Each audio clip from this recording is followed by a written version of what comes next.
first? Or I thought it was finance. Either or. Okay, if we could do chart. finance, and I can get convention center over here because I was looking at a different order of presentation. I'm sorry. I apologize. Council President, meanwhile, while we wait for the readjustment, I did want to amend a motion that I made on Monday. My motion was for 6 full-time equivalents in the firefighters department. I wanted to amend that to be a little more specific. So specifically, the motion is going to be for 3 rank specific firefighters. 3 rank specific firefighters. And also 3 rank specific captain safety officers. So still 6 full-time equivalents, just being more specific about the motion. So are those management type positions? It sounds like captains, or if I understood you correctly. It's just re-stratified because there has to be certain ranks. Oh, I'm sorry.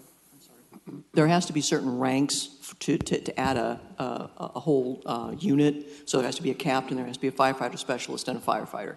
So he's just specifying the different ranks. That's all. I've consulted with some of the experts, and this is more useful than just general 6 firefighters. Very good. And it's seconded by Member Chavez. Very good. Here we go, folks.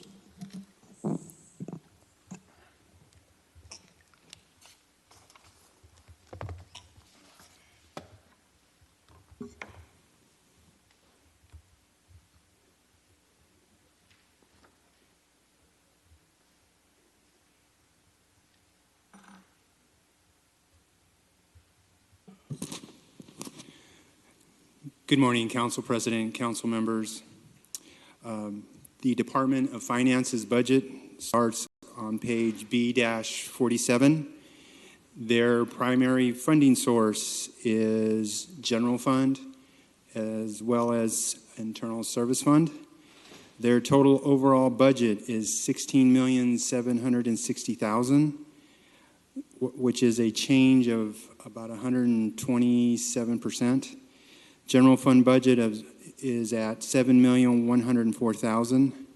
That's actually down 3.9%. And then their total permanent FTE positions are 118, which is a growth of 63. What I want to point out, though, is while the dollars have significantly increased as well as the position, this corresponds to a budgeted reorganization of the utility and billing and collections unit from the Department of Public Utility, now budgeted in the Finance Department. Can you, before you go further, explain the rationale for the reorganization and who made the decision and why?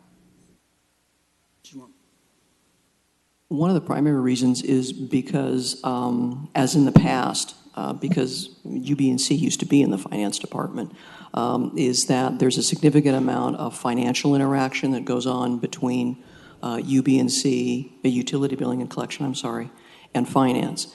And the thought was that it is important that they be given financial oversight because they do handle a significant amount of money for the utilities.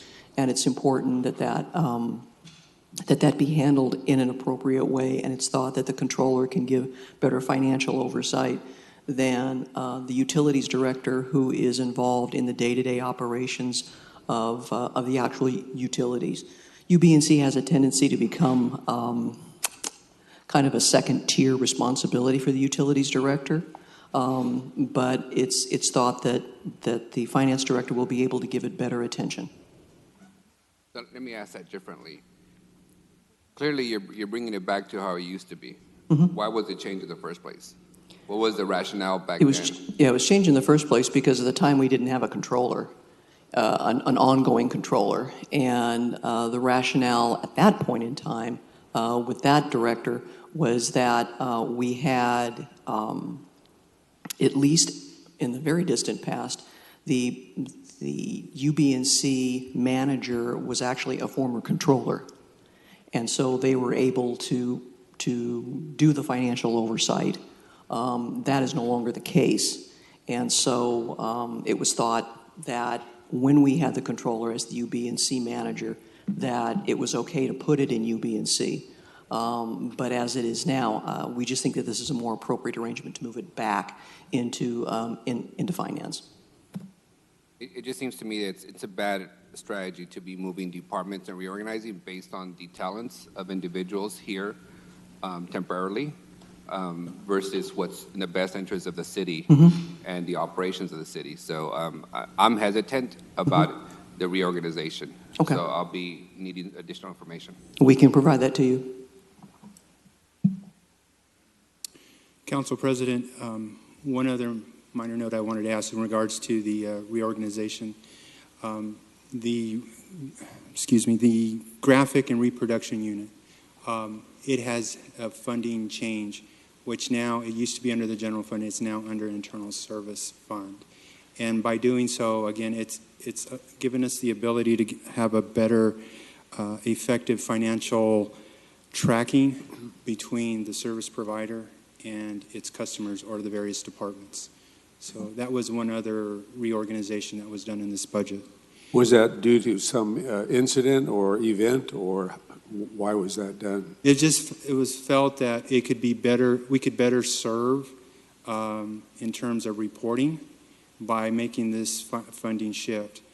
It still provides the same services to the same clients. That does not change. It's just how we want to report it and track those costs between client and provider. Council President, can I ask a follow-up? Yes, please. Go ahead. I just wanted to ask, thank you for pointing that out, because I do have that on my notes. So you just said that it's not going to change anything at all in terms of the change of the production cost? Not in terms of services provided or costs. Okay, so when you're saying that now, is it going to be, can you just explain to me kind of in layman's terms, is it going to be just a general charge for every department? And then I'm trying to understand kind of the change, because right now we get charged based on what is produced for us. And it'll still continue, but how we report it basically is the client or the department will have an internal an account where those appropriations will cover the services being requested. Okay. So the charge calculated would not change? That's correct. It's just the way that you guys are going to That's report out? how we want to report it and Okay. capture those costs. Okay, perfect. Thank you. If there is an impact, I'm quite happy with the way the services are provided to my district. And that will stay. Okay. If it doesn't, then we'll be back here, I'm sure, readjusting that feature to where it best serves the council. Absolutely. All right, thank you. So council, aside from the reorganizations, the finance department is being funded to address their core services. There truly are no new added positions in their budget. So at this point, that ends my presentation, and the director as well as staff are here for additional questions. Very good. Thank you much. Appreciate that. On my screen, I have Member Soria, followed by Member Arias. Okay. Member Arias, the floor is yours. Thank you, Council President Capriolio, and I concur with you with the graphics unit. Can somebody speak to the audit unit? Where does that exist at? Is that under finance and controller? Good morning, Council. Mike Lima, Finance Director. Yes, internal audit is part of the Finance Department. Are you guys proposing to keep it that way? Yes. Is there any reason why it should not be under the controller, given that you report to the city manager and it should be doing independent audits of the city? Well, if you're suggesting that they be a totally independent body, that would require a charter change to enable that. And there are other cities that do have that internal audit function as a separate, completely independent body. But right now, our charter does not allow that. It has to be under the manager purview. Does the charter allow for us to hire an independent auditor to audit the city departments instead of relying on the internal auditor that reports to the city manager? Legal counsel? I don't know if it allows that or not at this point. Okay. I'm If not sure. legal counsel can get back to us if the council is allowed to hire independent auditor, in addition to the internal auditor. Mr. Lima, do you feel comfortable with this budget as proposed? Yes. And do we not, how much additional resources are we providing the department for salary adjustments? About our PERS, just with the, and again, as Budget Director Fierro said, we're not adding any new positions. So just the positions that are there. The personnel costs are going up about $300,000 in this upcoming budget. Most of that is related to a FCEA MOU increase that's scheduled to go into effect at the end of this month. But it's about $300,000. Do you currently have all your positions filled? I know there No. was some changes to the auditing staff. No, they're What not all positions filled. are currently vacant? We currently have 8 vacancies right now, and yes, and we're in the process of filling all those at this time. Are the auditor vacancies still vacant? No, the principal auditor is still the same individual, and we had a vacancy in internal auditor, but we've hired an individual, and that person will be starting at the end of this month. What's the status of the audit of the police department? When's that going to be complete? Don't know yet. We're still in the department response phase of that, and we are currently waiting for their response to come in.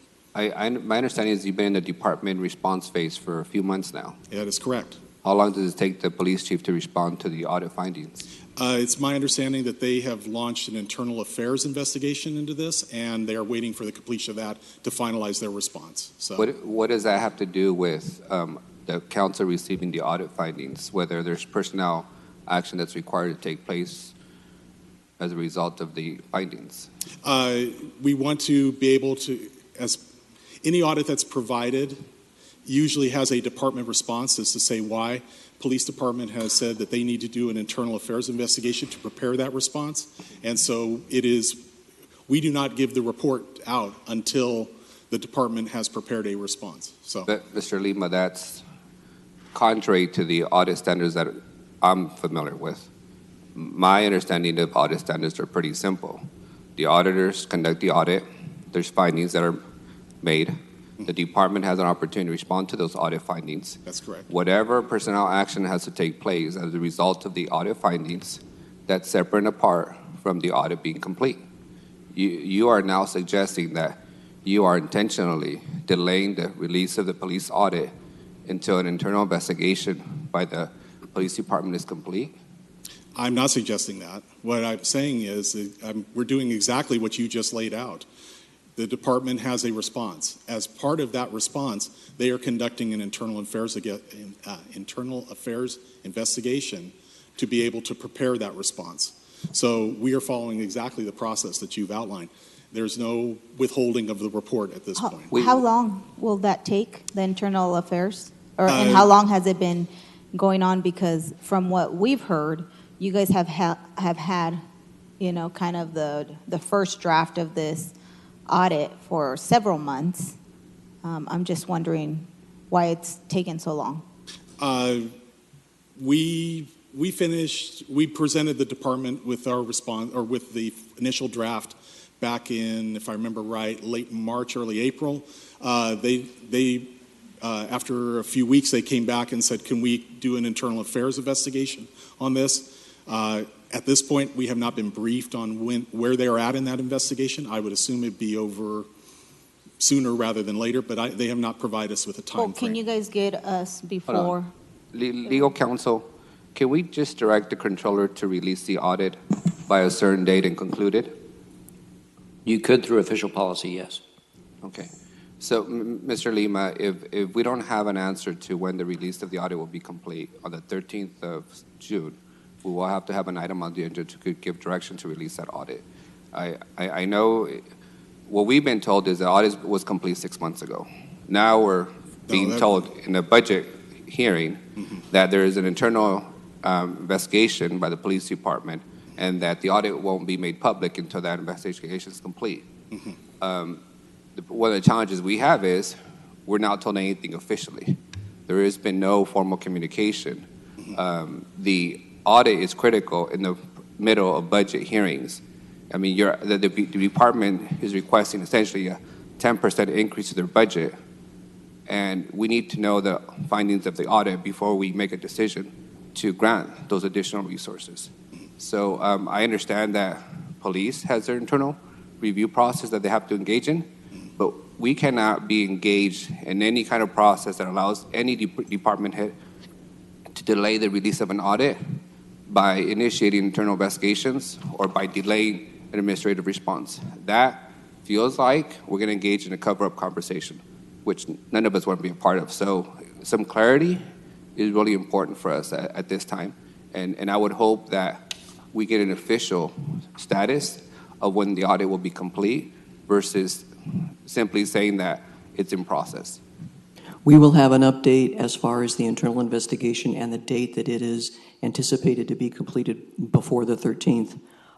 We have also taken steps to ensure that that investigation is completed expeditiously. We have told the chief that we do have to release the audit and that they must complete that investigation, because we did know and we do know that we have to issue that audit, and we will do so as soon as that investigation is concluded. But we will get you an update and we will report back to the council.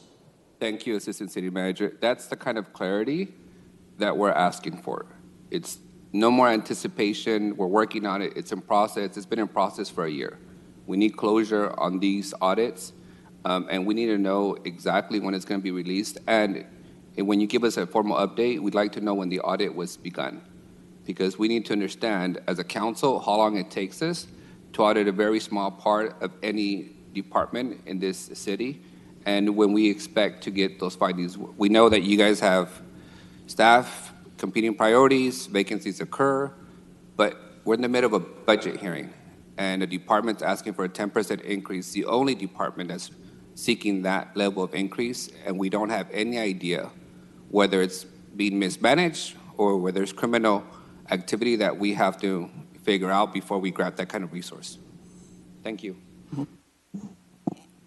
And I just wanted to put for the record, because we pulled up the charter, there is nothing in the charter unless you could show us what is specified in the charter that the audit division has to be under the purview of the controller. But I'd like to see that, because I'd like to really look at the explanation of why we can't have a much more independent audit team. So the city attorney just showed kind of the detail under the city controller. So if we want to kind of check back to make sure that we are stating the correct facts. Thank you. I didn't say that it was under the city controller. What I said was it's under the purview of the city manager, who decides where that falls. If you want a truly independent body, you would have to have a charter change to set up that independent auditor as a separate office. But no, there's no, it could be in any department that the city manager decides. It does not have to be under the controller. Hey, Council, if I could weigh in here. I'm looking at Charter Section 1216. It says independent audit. It says the council shall employ at the beginning of each fiscal year a public accountant who shall at such time or times as may be specified by the council and at such other times as he shall determine examine the books, records, inventories, and reports of all officers and employees who receive, handle, or disperse public funds, and so forth. So the audit function is specifically assigned to the council to hire the independent auditor. And I believe that that passage references directly the external audit that is done, that is required to be done on an annual basis. And so that is the specific passage. And I believe that is what it is intended to cover, is the external audit that is required by law at the end of each year for the city as a whole. I don't know that it specifically addresses the internal audit functions. It's at various points in the city's history, we have not had an internal audit function, whether through financial constraints or other constraints. There have been times when the city has not had an internal audit function at all. And so I believe that passage is specific to the external audit and not to any internal audit function that the city may have at any given time. Well, actually, this is the only mention of auditing in the charter, is the assignment by the council hiring an independent auditor. So technically, The audit function is not otherwise assigned. so technically the council can pass a resolution or something to Yes. that effect. Thank you. Member Esparza? Morning, Mike. Good morning. Most of my questions also pertain to the internal audit unit. You kind of brushed over this earlier, but how many folks, how many internal auditors, and how many staff altogether do we have in the internal audit unit? Right now, the internal audit unit has 2 members. It has a principal internal auditor, and it has an internal auditor position. Okay. And to the best of your knowledge, we are not currently allocating any dollars from the finance department toward allocated for external auditing besides the annual external audit at large. That is correct, yes. In finance, we are not spending any money on external auditors other than our contract with Brown Armstrong to do the city's financial audit at the end of the fiscal year. Okay, with these 2 auditing positions in the unit, approximately how many audits per fiscal year are they completing? Right now, they've done 3. That seems to be about the right workload for them. 3 to 4 seems to be. Again, we had a vacancy that occurred in the unit back in, I believe it was late February, early March. We've just filled that position, so that kind of delayed some of the audits being completed. But I think when you're fully staffed, you're looking at 3 to 4 a year is about right. Okay. Do we have any comparative context of? I know at some points the city has not had this function or this unit. Rewinds 10 years ago, 2008 or so, 2009. Do you know what the staffing levels were then? If I remember correctly, they had a unit of 3 before the recession. I know at one point they even had 4. I can remember a time when that occurred. But it's usually been 3 to 4 individuals that have made up the internal audit unit.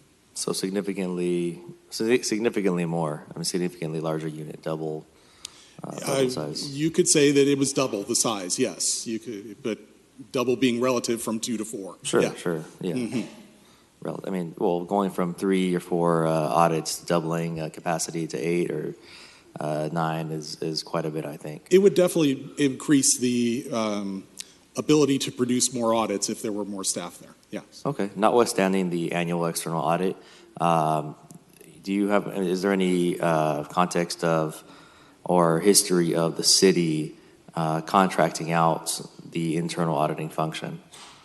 No, I don't. We've never contracted out internal audit function. I do know that on very specific occasions for very specific jobs, we have contracted with external firms to do, again, very specific audits. We have one going on right now with the nonprofits. I believe that Councilman Chavez had requested. So we've hired a firm to handle that. But overall, in general, no, internal audit has been a function of city staff. Okay. Well, I think my colleagues on the other side of the dais kind of opened up a conversation that we as the Finance and Audit Committee and we as the Council at large are going to continue. So we'll look forward to continuing that with you. Okay. Thank you. For a second time, Member Arias. Thank you, Controller. Just a couple of clarifying questions. The audit conducted on the police department, wasn't that just a financial audit? No, it was a payroll audit. Well, I mean, payroll eventually falls into finances, but specifically it was a payroll audit. Can you explain that to me in layman's terms? What does that mean when you do a payroll audit?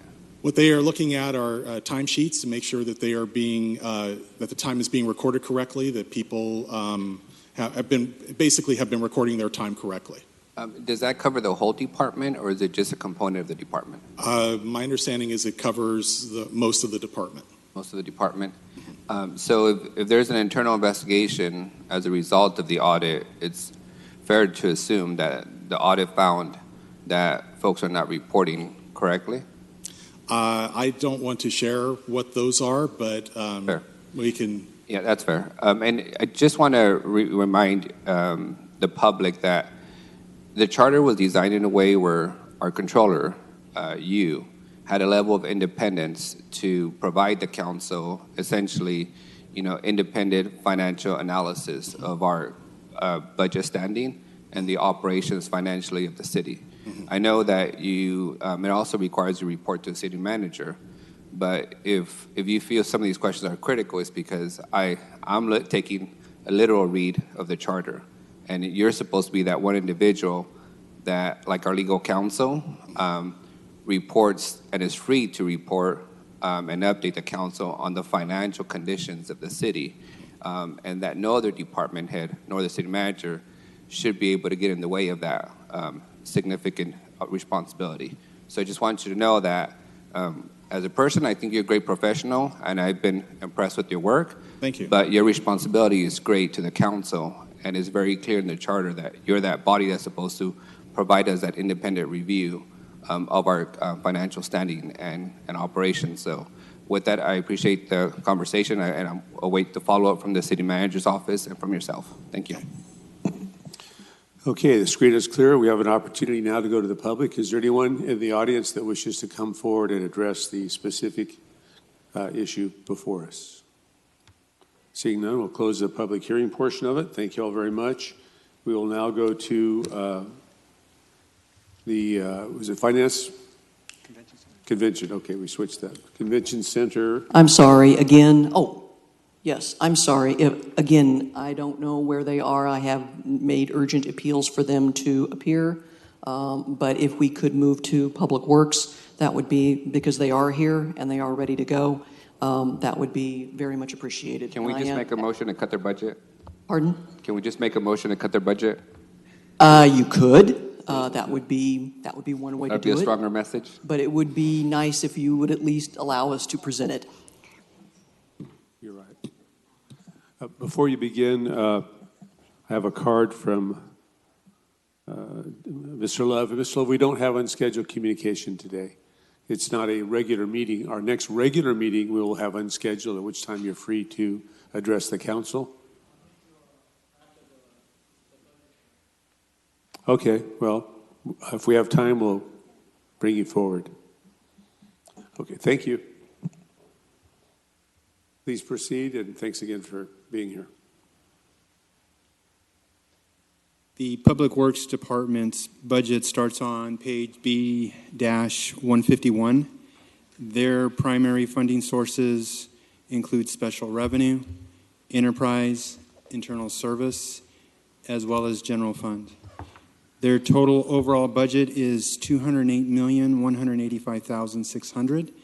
That is a change of 4.9% from FY19. Their general fund budget is $9,351,600. That's a reduction of 3.6% from FY19.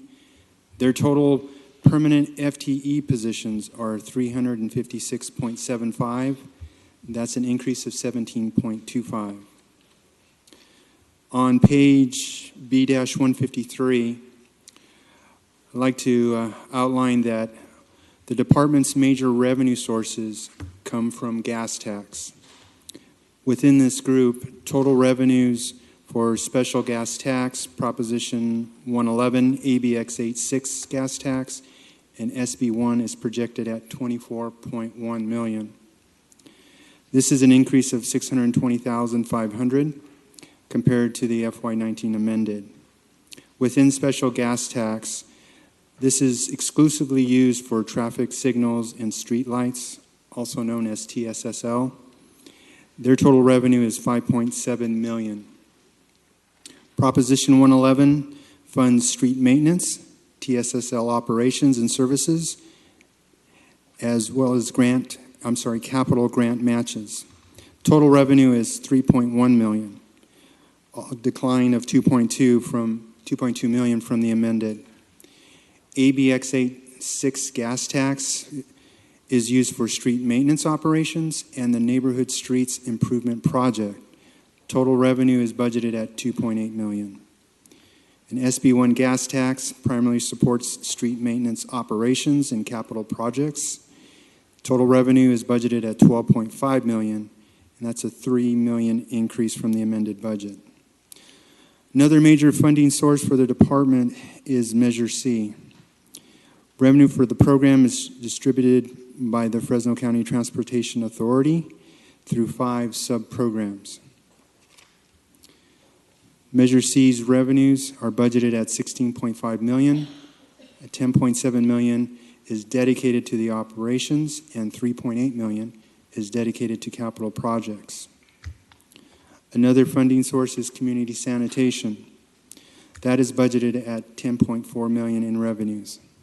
Included is a $400,000 transfer that will support services, along with $651,400 depreciation refund for 2 sweepers now being leased rather than purchased. Lastly, a transfer out of $1 million is scheduled to go to solid waste, and that is budgeted for the litter control program. In addition, there is the Facilities Internal Service Fund. They are budgeted at $13.6 million. $13 million is for operating. Now, within the expenditures, the department is funded, again, through a variety of funding sources. And under the general fund, they are budgeted at $19.4 million. That's a decline of $350,300.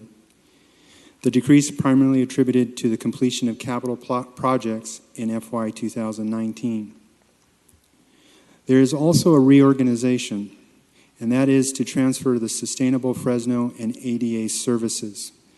This program was originally under the DARM, currently under FY19, but is budgeted to transfer into the Public Works Department in FY 2020. This transfer will include relocating a division manager and a staff assistant. Also, in addressing the money-back guarantee policy, the department has adjusted staffing allocations related to review and processing of permits, site plans, and other related activities. This reallocation will allow for the department to meet the timelines set forth by this policy. It is budgeted at $200,000. What does that mean? So 200,000 for what do we get? 2 staff, 3 staff, or 2 staff. 2 Again, a staff? manager as well as a staff assistant. When I say that, that's the positions, but I'm also going to ask the director to provide some additional insight.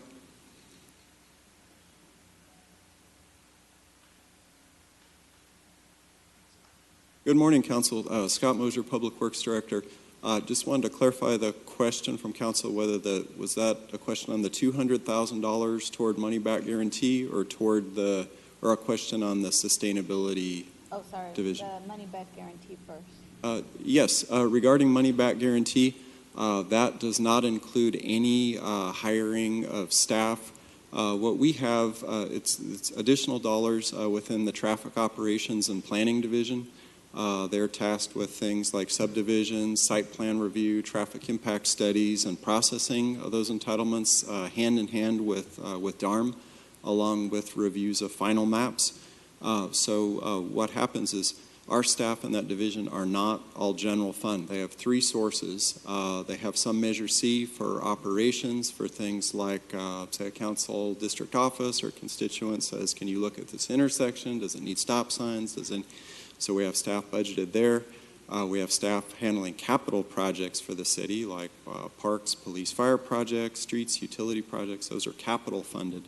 What it does is it increases the allocation in the general fund, which is where we cashier and process development entitlements, meaning we'll have more staff hours to devote to that work. No new people, but taking the people we have and able to then spend more time on development reviews in order to meet that timeline.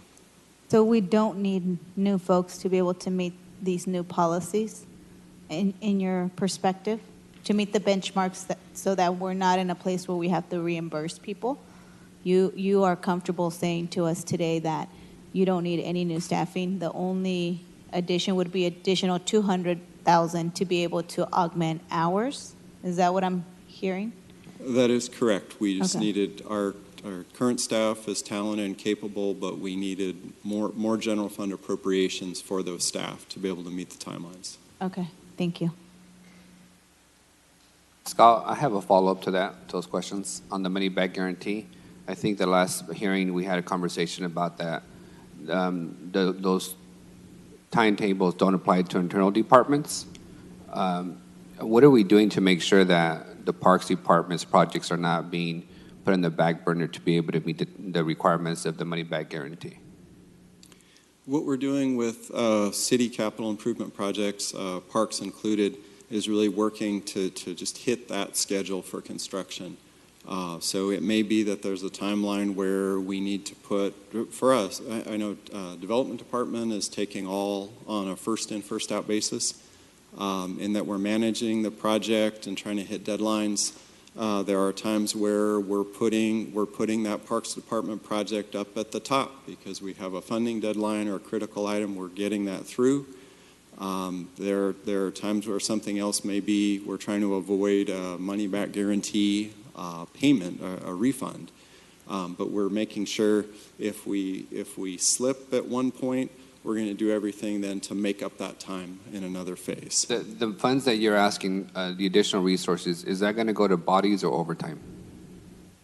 The $200,000 would all be in staff cost, yes. Does that mean overtime? That could be at times overtime. What that also can be is, for example, we have some staff who, let's say, they work in a project management area, but they have the skill set and knowledge. They've been involved in development reviews before, or they're doing, say, street plan checks, but they're knowledgeable in site plan review. That's exactly what we're actually doing right now. For example, we had a staff member who was out on leave, and we had someone else come in and had to backfill just in order to meet the timelines. We're trying to be kind of fast, flexible, mobile, and make things happen. Okay, I just want you to know from my end, we have several parks projects that have been in the plan check kind of world for a while. And I don't want the council to get to a point that when we approve parks projects that we set a deadline. Because that would be our final and last resort to, demand that projects get done in a timely manner. But if we're not going to change the money back guarantee to also include internal projects of priority like parks, then we might have to look to see whether we put strings attached to the funds that we allocate for specific park projects. I might just interject that the plan check is not necessarily the only delay in parks projects. I do know that Scott has bolstered up his project management staff in facilities to manage these projects, and I think the real challenge is once the plan check is completed, that the issues be addressed, which is his project management staff and in part his customers' project management staff. That is why we added the project administrator to parks so that that person can move some of those issues that have been determined in plan check or any other issues so the project can move forward. I have not noticed that plan check has been the holdup from the standpoint of not completing the check in time. It's more the issues afterward. So, Assistant City Manager, is it fair to describe it that what the gap was that there wasn't a clear owner in the Parks Department to make sure that the project moved through the whole beginning to end? Yes. Okay, thank you.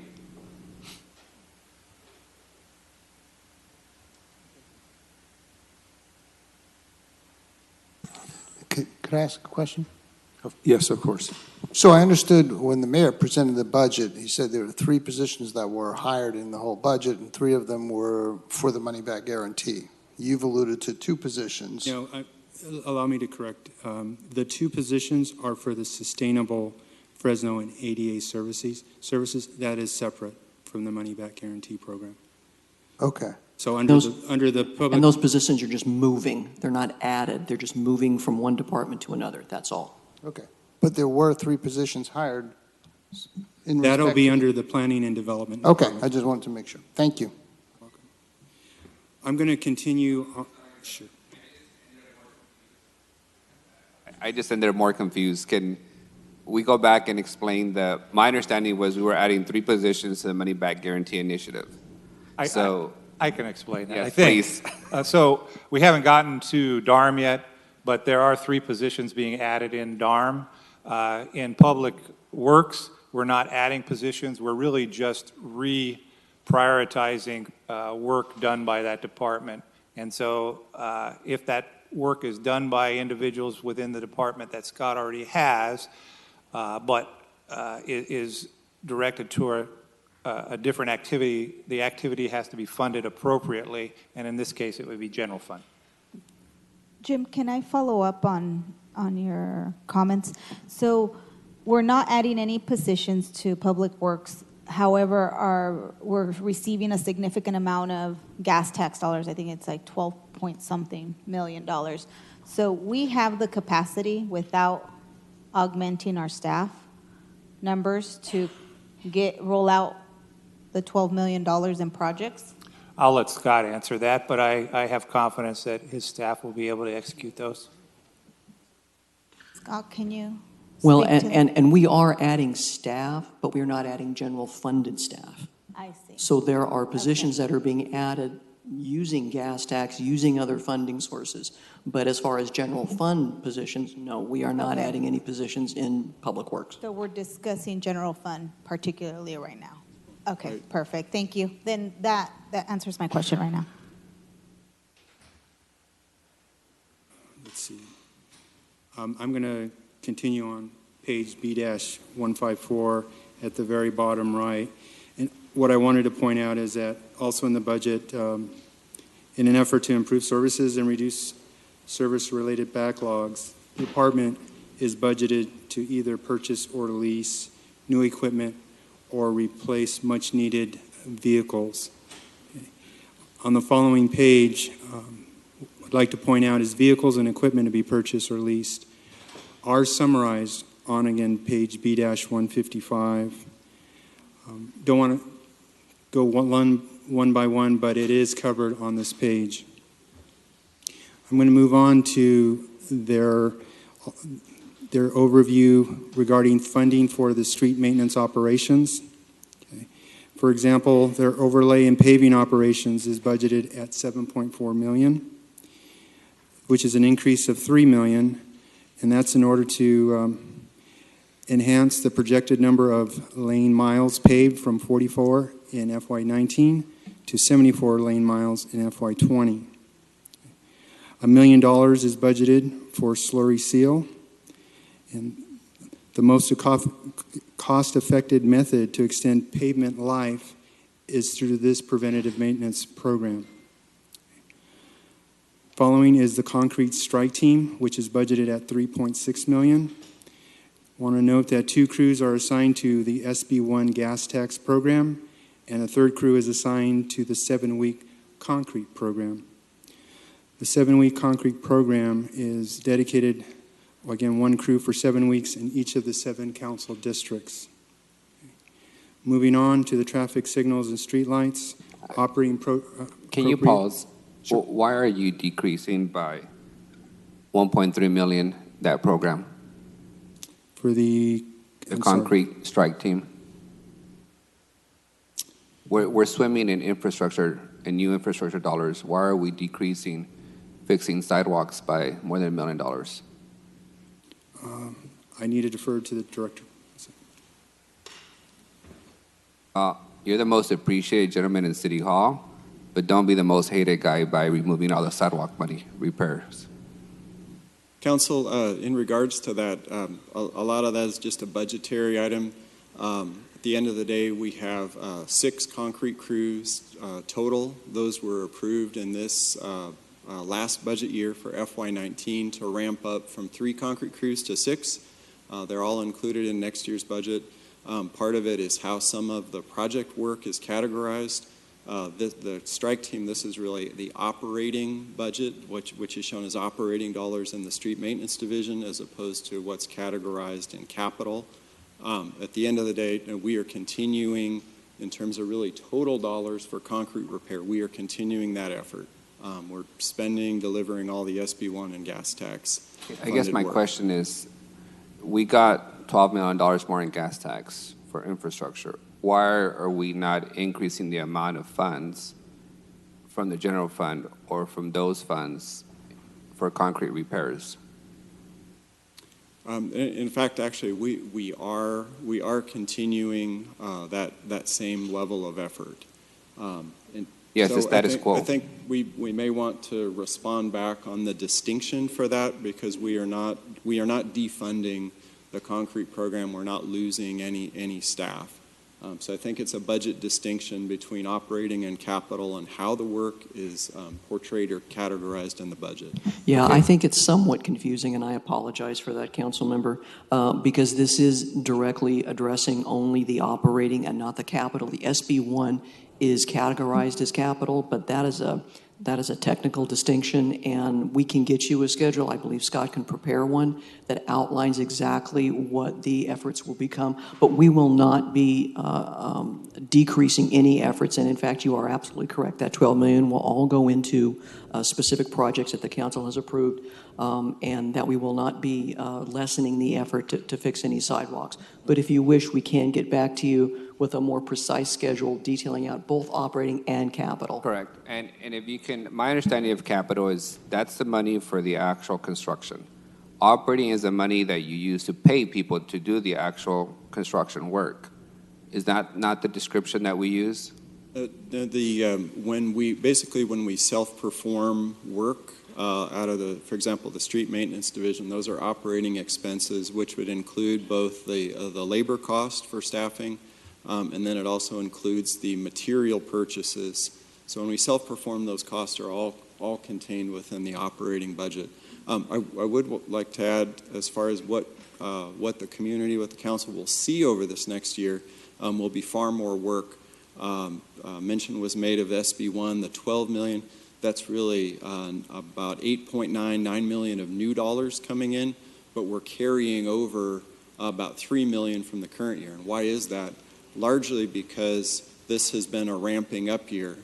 Just in May, the council approved purchase of 3 backhoes. Those go with the 3 crews. And then also the hiring of those staff only began in November, began the recruitment. So right now we're just finishing up testing, interviews, and onboarding senior heavy equipment operators, lead workers, finishers, maintenance construction workers. We really have four crews at the moment. We do not yet have the 6 that the council approved in the last Thank you, Scott. This is one of my frustrations, council, with the way we do budgeting in the city, is a literal read of this budget document, which is the only thing that we've been given to the council for budget hearings, states that we're going to decrease significant dollars in neighborhood infrastructure projects. We're being told verbally by staff that that's not going to happen, but that's not reflected on the budget that we're being asked to approve. So if we cannot honor or accept the literal language that's used in the budget documents, then staff is going to have to figure out a way to either present to us in a PowerPoint presentation or some kind of thing in public what staff actually intends to do that's opposite of what's actually written to the budget. Because I spent a whole lot of time reading this budget book from the back, and now you're suggesting to me that my read of the language is contradictory to what you're actually planning to do on the ground.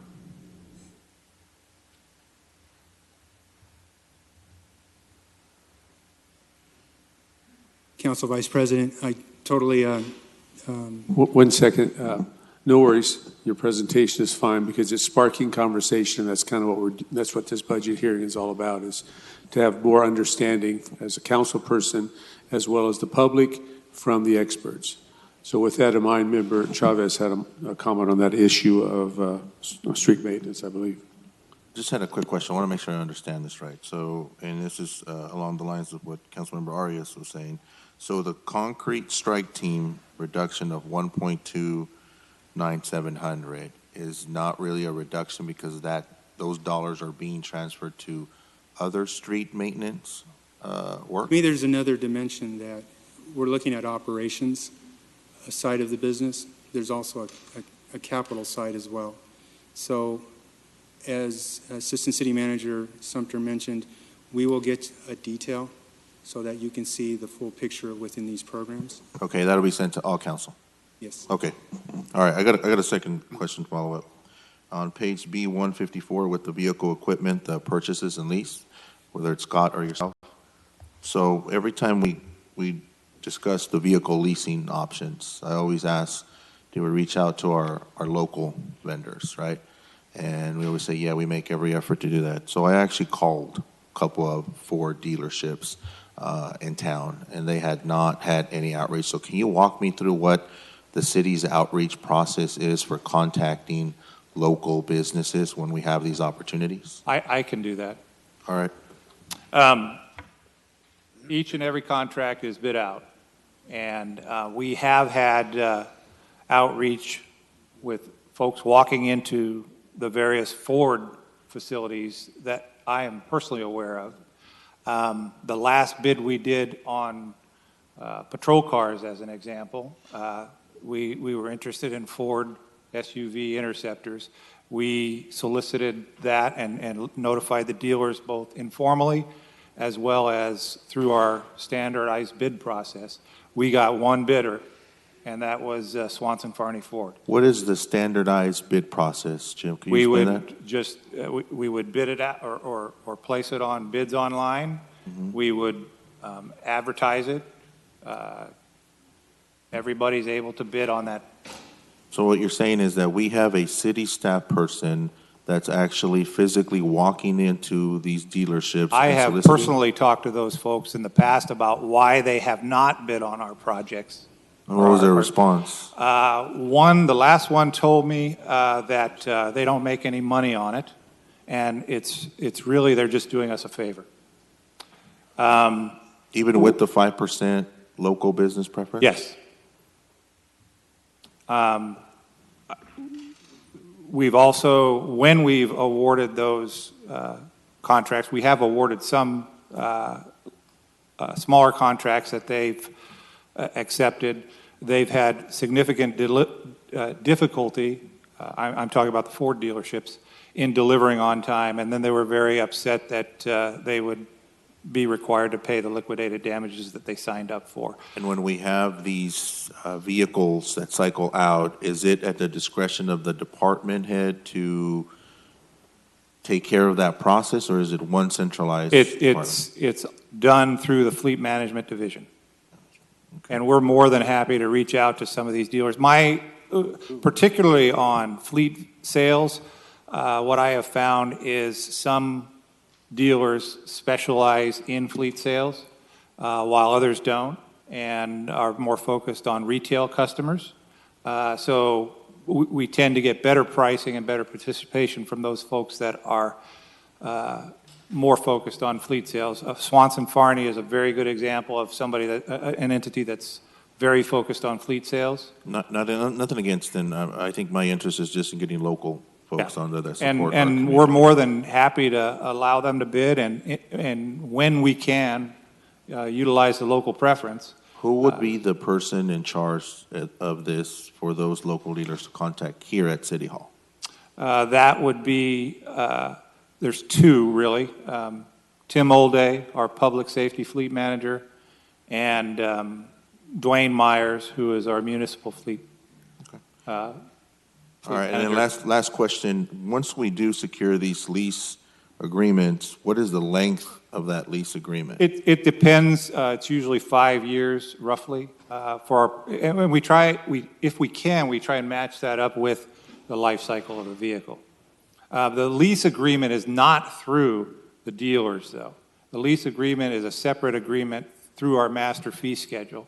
So that was actually brought to council in the past and awarded, I think it's to Bank America, not the Bank America with a K, but the Bank of America with a C, and they handle all of our financing for those types of leases. So I want to make sure I understand this right. So it's 5 years that we select a vendor. Oh, you're talking about right.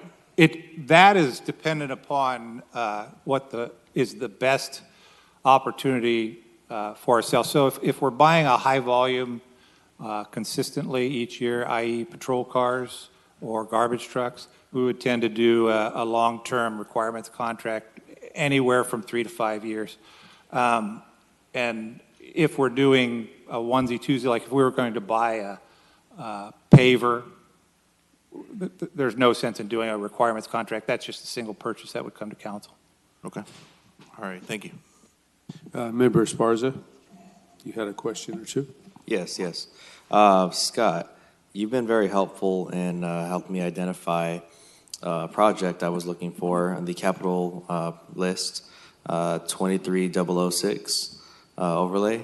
So it's in there. It is First Street from Tulare up to McKinley. I've told you that I've got to be responsive to my constituents, and specifically the segment between McKinley and Olive is pretty awful. And I know you have it in here at 2.7 million in fiscal year 23. And I may or may not be here for a second term. Who knows? I'd like to see this done in my first term. And so even though it's 2.7 million, you have 1.5 miles in that segment there. Is it possible to parse out the first half mile from McKinley to Olive as its own half-mile project, and then leave the other 1 mile as a separate project? Council, that's certainly possible to separate that. Something that we would have to look at if the goal were to repave that street prior to FY23, which was in the 5-year schedule staff had provided, really at the council's request through the SB1 discussion and such. If we wanted to move that up sooner, the challenge will be what else do we shift back to make it happen? If dollars were available, no doubt that entire street could use treatment today. So it's really just management of priorities, schedules, and what we could do. If the desire were to move that all the way up to this upcoming fiscal year 20, that would be a fairly difficult adjustment. And and I understand. There's no district on this council that got 2.7 million, which is why I wanted to know if the possibility of parsing out that half mile to make that segment happen first, and then the rest following in the further fiscal years. And staff could certainly break that down into half-mile segments. On order of magnitude, it is probably about a third of that grand total. It's probably in the range of 900,000. Staff would need to look in depth to see, is that segment, Olive to McKinley, is that worse? Is that a little bit more than a third of the total cost? And then what could be done to accelerate that? Okay, so it's just a matter of reorganizing, reprioritizing, possibly displacing some of my future projects in the future fiscal years. That's correct. Okay, thank you, Scott. Scott, is there any change in cost by doing it in segments? It is a little bit more expensive to do it by segments, so that would also be part of the cost we'd have to look at. There's a great economy of scale in delivering a mile. That'd be a full 1.5 miles for repaving. So that's definitely as Assistant City Manager mentions, the most cost-effective way to go. So we would, again, staff would have to look at just that half mile to see the cost, and then what options there might be. Certainly, FY21 is a lot easier to look at as far as acceleration than trying to insert it in this very budget we're discussing. Good. Council, if I may, I wanted to be responsive to a question. Again, we staff apologized on any confusion of the concrete strike team differential. Thankfully, we put our heads together. We have the answer on the difference there. It was the equipment purchase for ramping up in current fiscal year, FY19. So included in basically adding 3 concrete crews. That brought with it all in the operating, so it was categorized as concrete strike team expenses in 4.8 million. 3 backhoes, trucks, trailers, all the equipment that those new about 20 employees needed for the work. So that's really the differential that you see there. We've gotten to the bottom of that. So the effort will continue. We're going to deliver the projects, and we don't need, we've got those dollars this fiscal year. So in 20, we don't need to spend money on buying backhoes, trucks, trailers, and the like. So that's the answer to the differential. Scott, in the budget you talk about kind of decreasing some of these more short-term, fixes in favor of the overlay and the repaving. How much do those reductions add up to in terms of, kind of decreasing some of the short-term fixes? Well, in terms of the budget, really the focus of the council and what's in the mayor's budget is a lot more paving and overlay work. So really what we're doing is maximizing our paving crew for the full paving season. As soon as we have enough warmth and temperature in the spring to before it cools off in the fall, we're basically paving constantly during that time. So we have, for this year, we have, not adding staff, we have then peeled back some on the crack seal program and some of our patch work in favor of doing more paving and overlay.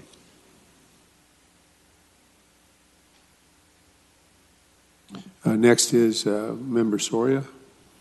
Thank you, Council President. Just have a couple questions going back to the fleet issue, and my questions are more related to the type of fleet that we should acquire, or at least I think that we need to really be serious about. This council has had previous discussions about FACTS and electrifying, our public transportation system. I think equally important, we need to be looking at a cleaner fleet in our city. I think I know we don't have charging stations, and that's still has been a contentious issue because our process has, do we have some now? I know here at City Hall, Councilmember Oliver Baines asked for a charging station at least the last 4 years that I've been here. But those have been some sensitive issues. But I think that given that we are touting how we're moving the sustainable Fresno staff and those investments, I think we need to look at how we are prioritizing cleaner fleet. I could interject. Mm-hmm. We are looking at electric vehicles on both the light and heavy side. The heavy side is very limited to basically buses, and they're just coming online with some heavy-duty trucks, such as garbage trucks. For Scott's purposes, they don't make electric backhoes, they don't make electric dump trucks in any usable form at this point. So what our fleet division does is they purchase the cleanest available technology, which these vehicles and equipment will be.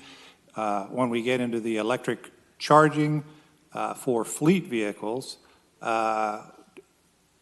there's a certain amount of infrastructure involved, and in many cases we're finding that not only is the infrastructure within the facility inadequate, but in some cases PG&E's infrastructure is inadequate. We are, as an example, working on installing 15 charging stations for buses, electric buses, in anticipation for our first two electric buses to come in. And once we hit that 15 station mark, we are out of PG&E service, and that would have to be substantially upgraded. We are also looking, as an example, at 4 or 5 hybrid patrol SUVs this year to do on a pilot program. So when we start talking about cleaning our fleet, I think we've done a pretty good job of that. The big bang for the buck is in the heavy equipment, and we've done pretty much everything we can at this point until some of the manufacturers come on with electric vehicles that are appropriate for the use.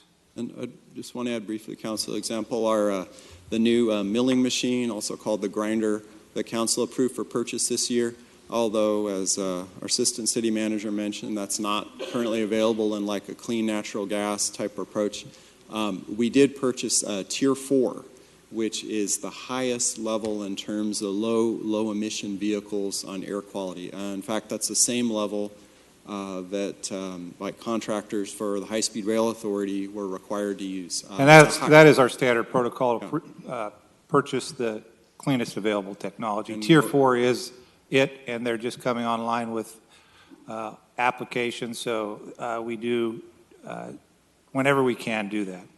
Perfect. So that is kind of a common then policy that you guys have as you guys are purchasing new fleet. We were the first city to completely retrofit our vehicles with after-treatment devices, our garbage trucks, as well as one of the first to fully convert to natural gas. Our bus fleet is completely natural gas, and now we're moving into electric vehicles. Our garbage fleet will continue to be natural gas, and as the technology evolves, we will implement. Perfect, thank you. Member Arias. Thank you. Scott, can you walk me through facilities? You. Let's start it with this building here, or this chamber. All the revenue that this chamber generates, where does the money go to? All right, so City of Fresno utilizes the internal service fund model for facilities management. And so basically our facilities division does not have any of their own money, so to speak. It's a pooled resource for the city. So for example, City Hall is handled that way along with our Municipal Services Center. So what that means is that all of the bills for operating City Hall are all paid out of our facilities division budget. For example, custodial, security, PG&E bills, landscaping, maintenance costs around the perimeter. None of those are directly budgeted in the general fund. And then what happens is then for this building, for example, then the costs are allocated on a square footage basis to the tenants. So our other public works divisions, for example, traffic, engineering, pay their proportionate share. Public utilities, finance, DARM, they just pay their proportionate share of that cost. So back to this chamber. We lease out and rent this chamber frequently. It generates revenue for the city. Where does that revenue go to? Just let me add, do we not pay our PG&E bill because it's so dark in here I can hardly see you folks? That's because all the So lights have been gone. Something's wrong here. And nobody's replacing the lights. Yeah, before we make a motion to fix the lights in this chamber, I would hope we wouldn't have to make a motion to that effect, because half of these lights are out, and what's the plan? That's what I'm trying to understand. If this chamber generates revenue, does revenue remain here, or does it go into the depot of the general fund and get spent on other things or subsidies or waivers? Where does the revenue end up at that this chamber generates? So as far as special rental of rooms and such? When we do graduations and ceremonies and people have to pay for use of it. Right. Facilities managers coming up. And then if you can also add, when would the chamber lights be fixed? What about room rental? Okay. Council, for this year, we've been advised through your liaison that there has not been any room rental, that there have not been charges made for council chamber use. That's what we're being advised. I mean, we see events on the weekends here in the evenings. There's a ton of events that occur here. You're telling me we didn't charge a fee for any of those events? Yeah, correct, Council. I'm going to have to look for some more information on this. I'm being advised that charges are not being made through the staff members who handle that reservation of the council chamber. Okay. So the costs you're saying are strictly just the security and such, and equipment and is there a protocol? Are we supposed to charge for use of the chamber? Well, we don't give anything free. Somebody has to pay for a street closure. Somebody has to pay the utilities. Somebody has to pay for use of a conference room when they use our conference room. So I know I've witnessed several evening and weekend events in these chambers by outside organizations. I was presuming that we were charging them a fee, and that fee ends up somewhere. At least covers the overhead for the event. Correct. Minimally. Is there a distinction between me reserving the chamber for an education subcommittee meeting and an external party wanting to use it? Is there a distinction there?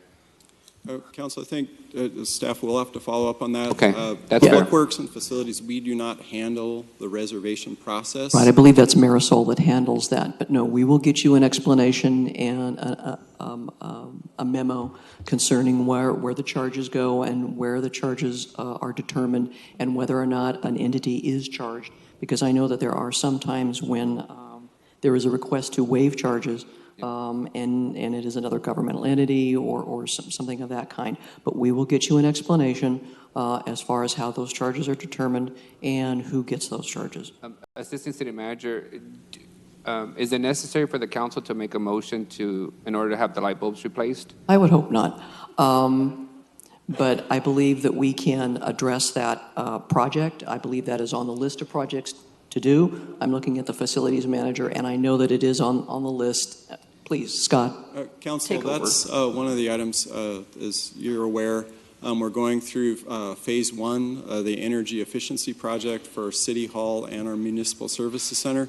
The council chamber lighting has been addressed. It's not as simple as replacing the bulbs. In fact, there are more issues here. Right on the other side of me here, there's a dimmer switch and such that used to work that no longer does.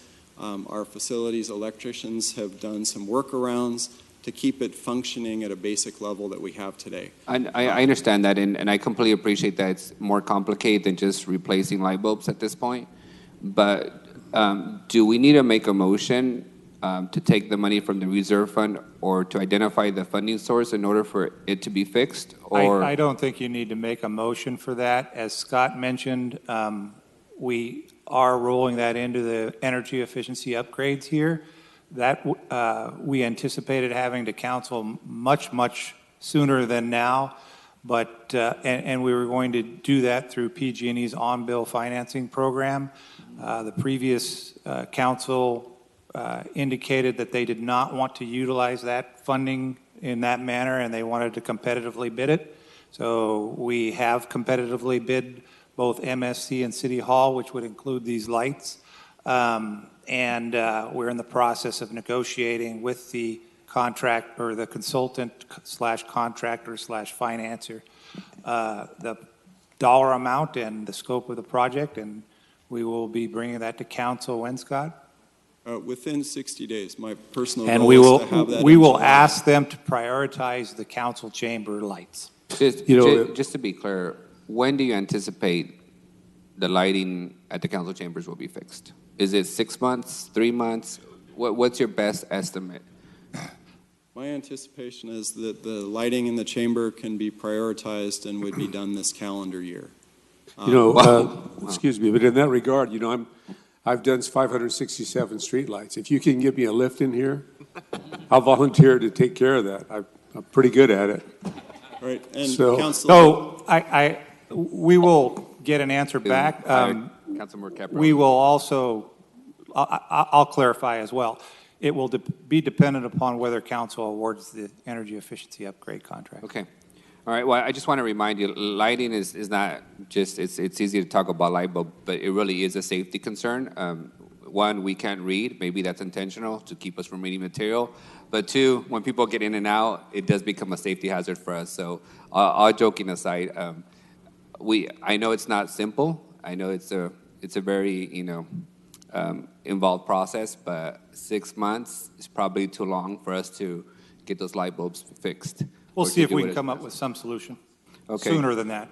Back to Public Works in general.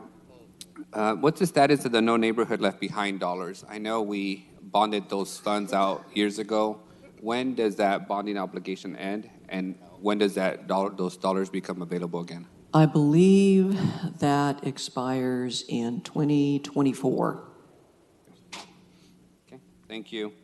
And Scott, we discussed when we had the very involved conversation around SB1 dollars of a 5-year plan for street improvements and infrastructure improvements with the prioritization of neighborhoods around schools.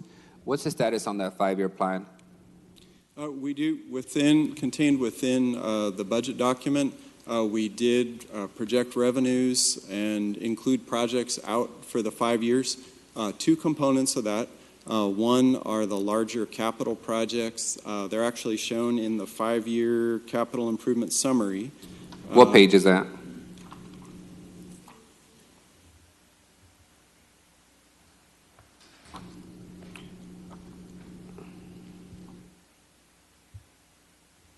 So is it staff's intent that when we approve this budget, we're also approving the list of 5-year projects and the prioritization of those projects?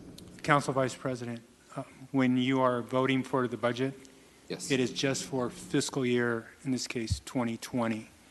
We do show outer years, but those are not being adopted. Just So the all we're 2020. doing is recognizing future years of revenue. Yes. So staff can come back to us in 6 months and say, the council, through the budget process, adopted this list of projects and this prioritization. Yes, you are adopting the 2020. They can come back if there is a rebud that is required. Okay. Scott, when do you intend to bring the 5-year list of projects to the council for approval? So the list is included in the budget document. What I don't believe they have the schedule of what we put together for street maintenance as conceptual within the operating dollars for each year. I don't believe that's, Scott, I'm looking at. So we have developed a list. If there's a desire to put that together as a formal item, we have the work done and we have that list included. And again, the major capital projects, as earlier Councilmember Esparza mentioned, First Street, which we identified as in need 1.5 miles, $2.7 million. We put that out as FY23. So we do have it included out to 24. Okay, and just for the record, I did hand you a packet of documents that the local school board members prepared, and they took photos, listed number of schools, probably a dozen schools that have broken sidewalks, broken streets en route to those schools. If you can get back to us on how we intend to address those particular schools that were identified, so we can formally respond to the school district on what, if any, resources we have to address those concerns, that would be great. And my last question on Public Works is, you indicate in page 154 that we'll be putting in $51,000 in Public Works for the Santa Fe Depot projects. Can you elaborate on what the Santa Fe Depot projects are? It doesn't specify what improvements are going to be made to a depot. All right. With respect to Santa Fe Depot, so that is a facility managed by our Facilities Management Division, and that's the dollar amount with the revenue that comes in that's identified to stay with the depot. That's a 100-year-old building, and issues have come up during the year. For example, last fiscal year, we did a full trimming of all the palm trees that were at the depot. That's something that Amtrak and Greyhound mentioned as a concern. We were able to accomplish that. So out of this, we would work with them, see what priority improvements, deferred maintenance is needed. But very basic items, things like windows, if a window has a leak, doors to adjust. And that is not general fund. That is supported by the rent that we receive from that building. So that is not a general fund support. Got it. Okay, that makes sense. All right, well, thank you for the explanation. And again, we're waiting for that 5-year plan, and we would like to formally have it heard by the council and approved by the council. So we're all clear about what's happening north, south of Shaw, east, west of Blackstone. Everybody's clear about the conditions of the roads and what staff is proposing to fund and prioritize. Councilmember Chavez. Thank you, President. I think this is a perfect segue. So a couple of months ago, I put on a workshop by the Community Choice Energy folks, and yesterday I was able to speak to the Business Forum, San Joaquin Valley Manufacturers Alliance. There were residents, folks that are interested in providing low-cost energy for our residents, for our businesses. And so I want to make a motion to put in $10,000 to leverage a $50,000 grant that they're going to provide to do a feasibility study. And I want to put that in the hopper for consideration later. And I'll second that. Thank you. Next is Councilmember Soria. Thank you, Council President.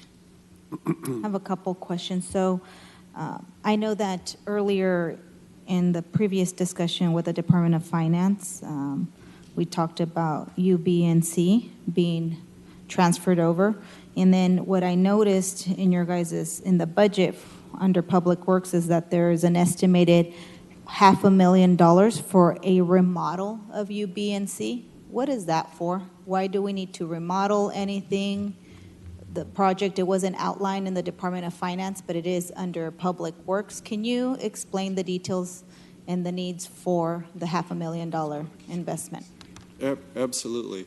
This is a project that was identified as a concern by the Department of Public Utilities and UB&C staff in terms of the layout of the facility, the interaction between the work area for city staff and where the customers are coming in.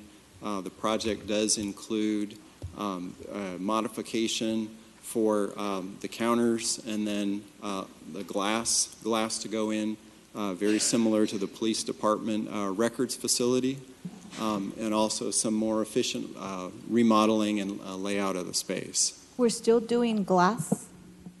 I thought we had a discussion about this some time ago when we had the safety, or what was that report about how to improve the safety in City Hall, and I thought that we had scrapped the glass just because I had a concern with we're creating a facility that is not very friendly to the public by having glass.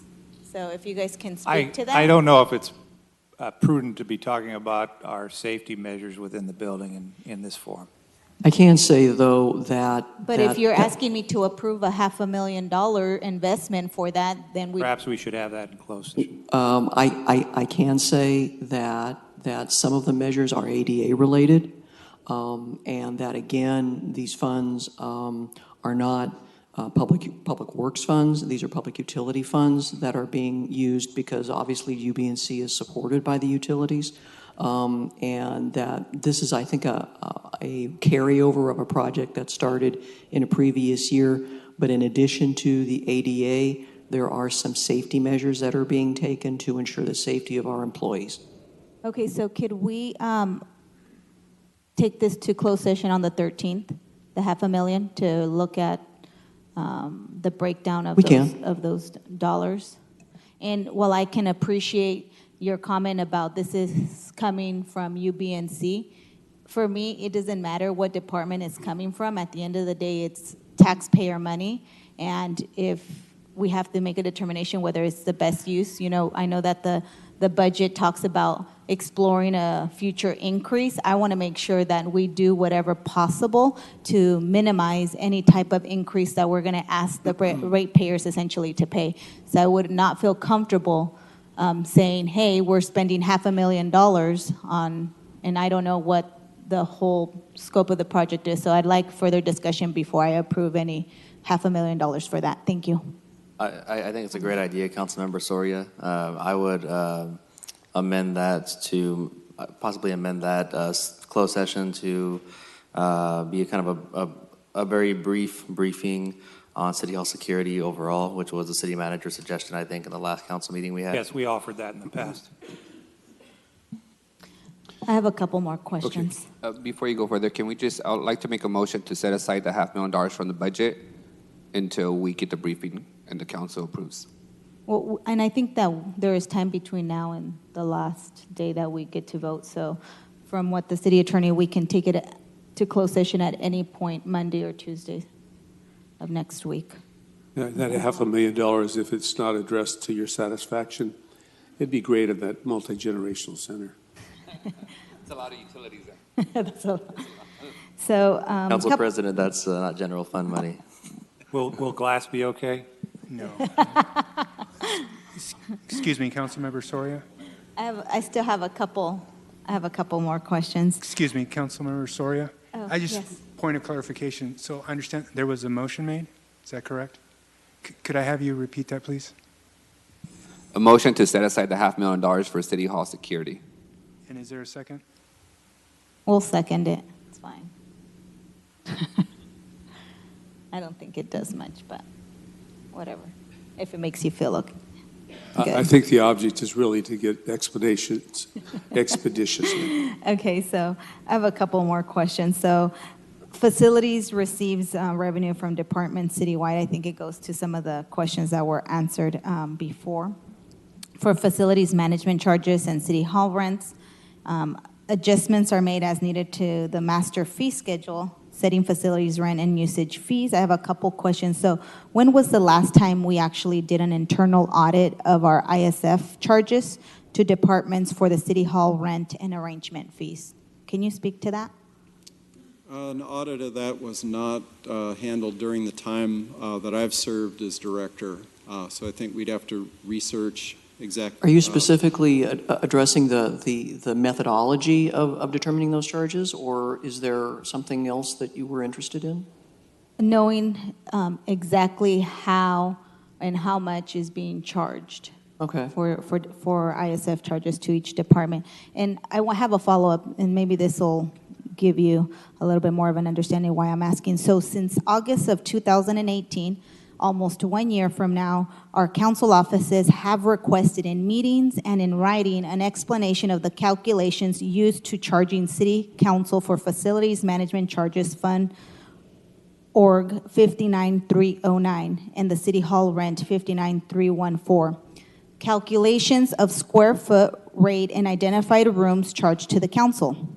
Since the response has not been available for 10 months, are we to assume it is complicated or an audit of the fees are necessary to determine this? So our office has been waiting on this for 10 months.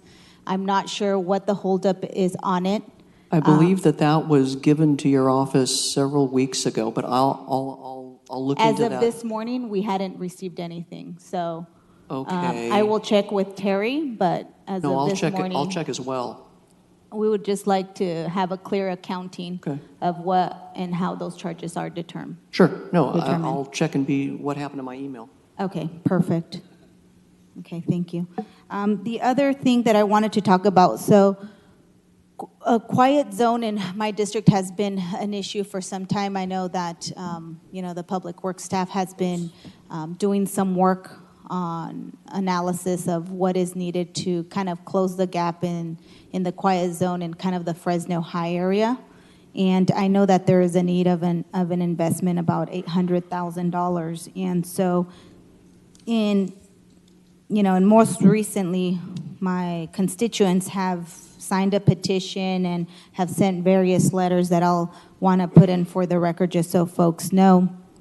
But it is a huge concern in terms of how we address the quiet zone, but also the safety upgrades for these crossings.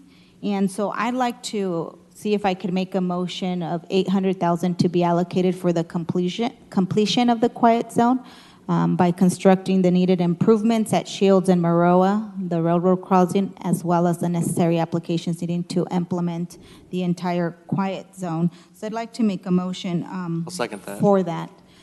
Just so the council knows, there has been 3 pedestrian deaths and 1 car damage on the Shields crossing. On Maroa and Princeton crossing, there's been also 3 pedestrian deaths and 3 cars that have been damaged. I think just if it was 1 death, 1 is way too much. I think that our city needs to work on trying to get these upgrades, both the quiet zone and the safety upgrades, so that we don't continue to have any fatalities in our city. So I appreciate that motion, but I'll give this information to council so that you guys can see what has happened over the last minimum 5 years, if not the last decade, on the issues related to safety. Thank you. Council President, I am done with my comments and questions. Thank you. Thank you for advising me of that. I'm talking with the Assistant City Manager, trying to figure out the scheduling. We have a closed session item that will take some additional time. So at the suggestion of Jim, perhaps we'll finish this section, go into closed session. I'm not sure how long that'll take, and then we can return to our regularly scheduled programming. So for me, I have some questions as well. First, on page 154, under general fund, there was appropriations that were reduced by $300, I can hardly see it, but $350,300. And that was for capital projects. It's my understanding that those were completed and that funding is available? Council, that is not the case. It's a decrease compared to last fiscal year. And for example, last fiscal year, we had $700,000. I'm sorry, that was a different item. Let me interrupt you quickly. So the way it reads, or what I was told a moment ago, is that we finished some projects, capital projects, therefore that freed up that money. That's correct. We did have the convention center ADA improvements, and that is largely completed. That was budgeted within the general fund, and so those appropriations are reduced.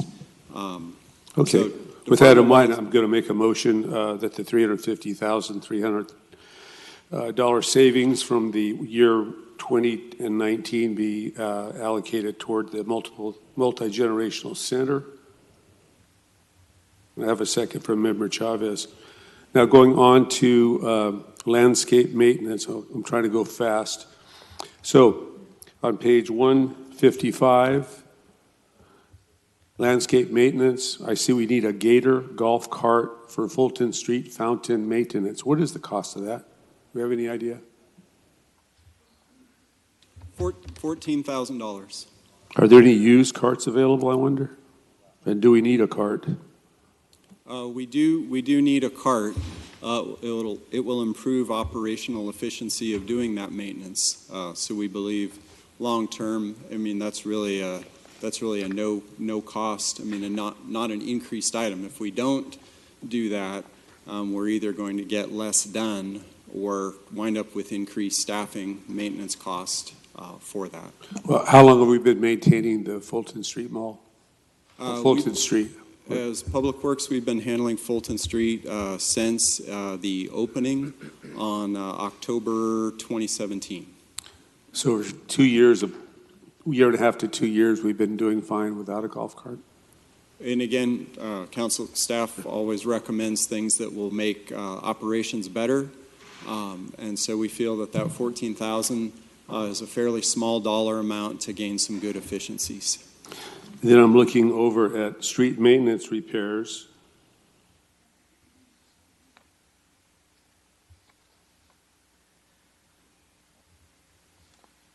I'll get to that in a moment. I saw something. Fulton Street Maintenance Division. So it indicates that General Fund, Measure C, and Community Sanitation at the rate of $640,000 plus is used for a Fulton Street maintenance. How much of that is general fund dollars, do we know?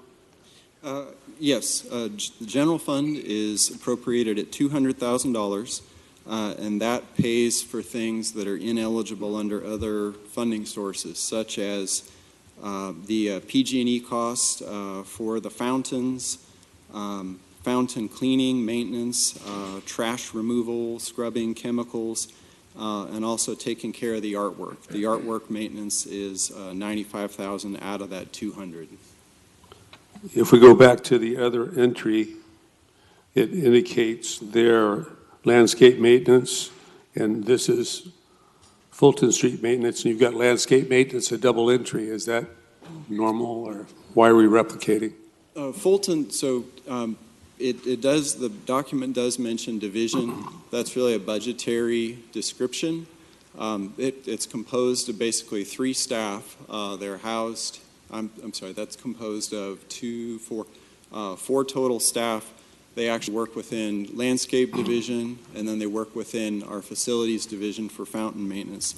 It's not a doubling up. The landscape component of Fulton Street maintenance is paid for by community sanitation revenues, and that's $193,700. On page 155, upper right corner, again, landscape maintenance, it says CFDs. How does that work? Why aren't they paying for these golf carts and maintenance and so forth? The CFD. So, Council, the CFDs, we are proposing to purchase to replace 2 one-ton dump trucks. Oh, I got that. I read that. But I'm just wondering why a CFD can't be extended to other Fulton Street maintenance projects. So to have CFD pay for Fulton, we would need the support of the property owners, and to ballot them, they would have to vote by a 2/3 majority to tax themselves. Haven't they done that with PBID? They have through the PBID, but back to the beginning, part of the PBID process was a definition of what are called baseline services that the city was providing before the PBID. And then what the PBID was only taxing themselves to do augmentation, to add services. So prior to the PBID forming, Fulton Mall was being maintained. The city was spending over $500,000 a year on Fulton Mall. Things like cleaning, sweeping, emptying the trash, servicing fountains. So the property owners are not paying for these specific items. They're doing additional work on top of. If we add up all these items here, what is the gross number for Fulton Street maintenance then, or whatever label you want to put on it? It's under 2 or 3 labels here that I found. So do we have a gross number of maintenance for the Fulton Street? Yes, we do. That is $640,300. Again, we don't want to have confusion on it, but in that upper right corner of page B155, that's really a listing of total vehicle equipment purchases for landscape division, and only the Gator golf cart, the $14,000, is part of Fulton. The other items are for landscape maintenance division within CFDs. So Fulton is $640,300 as proposed. So the part that I'm concerned about is in my district, pothole repair program, upper right corner of 156, is critical. In my own neighborhood, I've got 3 or 4 residents come into my door, and they're good people, by the way, very good people, and pointing out things in my area. So I see pothole repair program at 725, and then I go down to Fulton Street Maintenance Division, same column at $640,000. Really? I mean, the pothole portion of my district is by far, to me and my residents, much more important than spending money on the 1.5-year-old development that should be fresh, new, and good for a number of years. I understand O&M and we've got to maintain it, but it just seems ironic to me. I'm really not asking for an explanation. I'm just venting a little bit that pothole repair is critical mass for each and every one of us sitting up here, for the constituents that put us in this position. So that's really disappointing for me to see that. And we can explain it away. I understand. I've been here 6 years. I get it. The other thing I'm debating in my mind is on the bottom of 156, left column, street maintenance repairs. We've decreased that. Again, that's under, in my mind, patching, pothole repairs, and then we do the smaller street patch. That gets done relatively quickly compared to overlays in District 4. So I'm debating, my colleagues might chime in, I would like to increase that, not decrease that, because it touches our people directly and more quickly than overlay. I won't get an overlay in my area, a couple of streets I'm looking at now, probably for 2 or 3 years.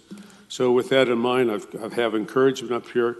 I would make a motion that we increase the street maintenance repair budget by $400,000. Second. So we can continue to do that type of maintenance in our individual districts.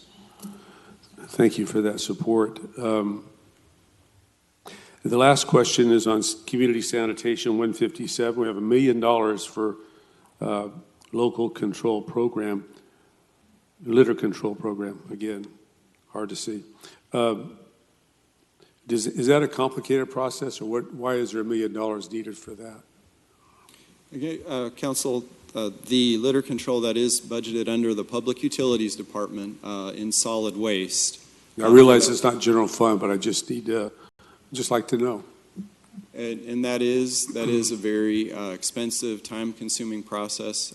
There's both the litter control they deal with, as well as homeless cleanup and issues like that.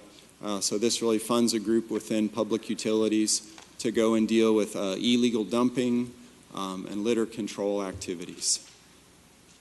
And it indicates that some of those features are upper right corner, tree trimming, median island programs in addition to Fulton Street maintenance. What does that mean? In addition, we have more money going to Fulton Street now? No, this, what that refers to is back to Fulton Street.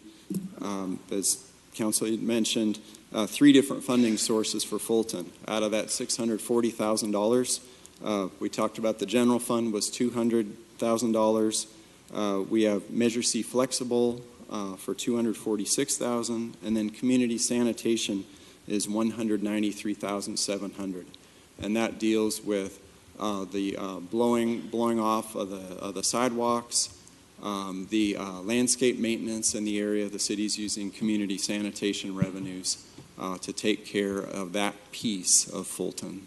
If you may, 650 is a big dollar amount, and I can concur with my colleagues about that. How exactly is that utilized, the 640? Can you break it down for actually what happens on that mall that's worth $640,000 a year? Absolutely, and I can go through this, and if there's a desire to have a memo distributed that lists it out, we can do that very quickly. We have decorative streetlights that are ineligible for gas tax revenue because of the nature that they are. Gas tax can't be used. $16,500 for those, for the mid-block streetlights on Fulton. The fountain, just the power bill for running all of the 16 fountains on Fulton Street, plus event power, is $88,500. So that's just a pass-through expense to keep the fountains running, $88,500. They are 24 hours a day? They are, and that's just like a swimming pool. In effect, we have 16 different pools out there that without it, they have sides with plaster and treatment, and if you don't have those running, there are other issues that crop up very quickly. But my swimming pool runs 8 hours. Seems to work out pretty good for me. And part of it... I won't go into the bathing process I've seen on the mall when I go to the ballpark and support our local AAA baseball team. But and really part of it was the previous council did approve a Tiger grant agreement for Fulton to bring in $15.9 million. As part of the conditions of the Tiger agreement, the city agreed to maintain all the amenities for 20 years. So we did, going into that, we did recognize we are going to be paying for the fountains. is that 24 hours? The grant goes into specifics like that, really? I find that hard to believe. Maintenance is one thing, but 24 hours is another. I'm just saying there's ways that we can spread the wealth a little bit better, in my view, in our entire community.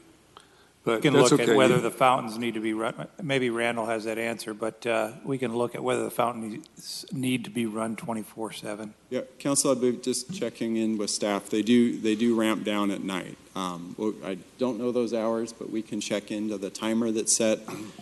So that does reflect already that we're ramping them down at night. They do run on the weekends. The businesses are very interested in that. I'm just trying to illustrate that there's ways we can pinch pennies, and that equals, in my world, dollars, and dollars bring satisfaction to our constituents in our respective districts, which we have to address more complete than we have in the past, in my view. That's all I have. Thank We'll you. see if we can pinch that penny any further with the fountains. Can we get a memo with the outline of the expenditure of the 640,000? I think I'd like to just see. Absolutely. And that would probably shorten our time here as well. All right, screen is clear. Thank you very much. Thank you. I have one last question. Of course. So on page 153, the amount for liability self-insurance went up significantly from 1.2 million. I'm just, kind of the estimate. And then it went to 1.2 from 588,000. Is there a reason why that is up significantly?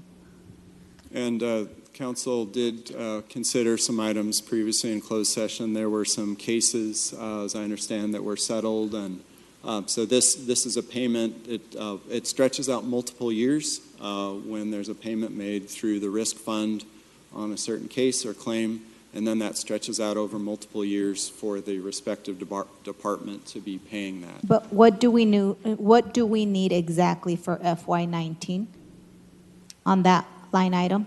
You mean FY '20? I mean, yeah, sorry. What's FY20. happening is there is a liability internal service fund that pays out claims settlements. So as they're paying out, they have to have a certain amount of revenue to cover those payments. In the past, there used to be a reserve that was utilized to help fund those payments. Well, over time, that reserve has depleted. So now what's happening is we're having to budget to collect more from the departments in order to provide enough funding for the liability internal service fund to continue paying out, in this case for FY 2020. Okay. It just seemed like a whole lot. It's like tripling, kind of. It's just the nature of, again, it really predicates back to the internal service fund has pretty much depleted all its reserves.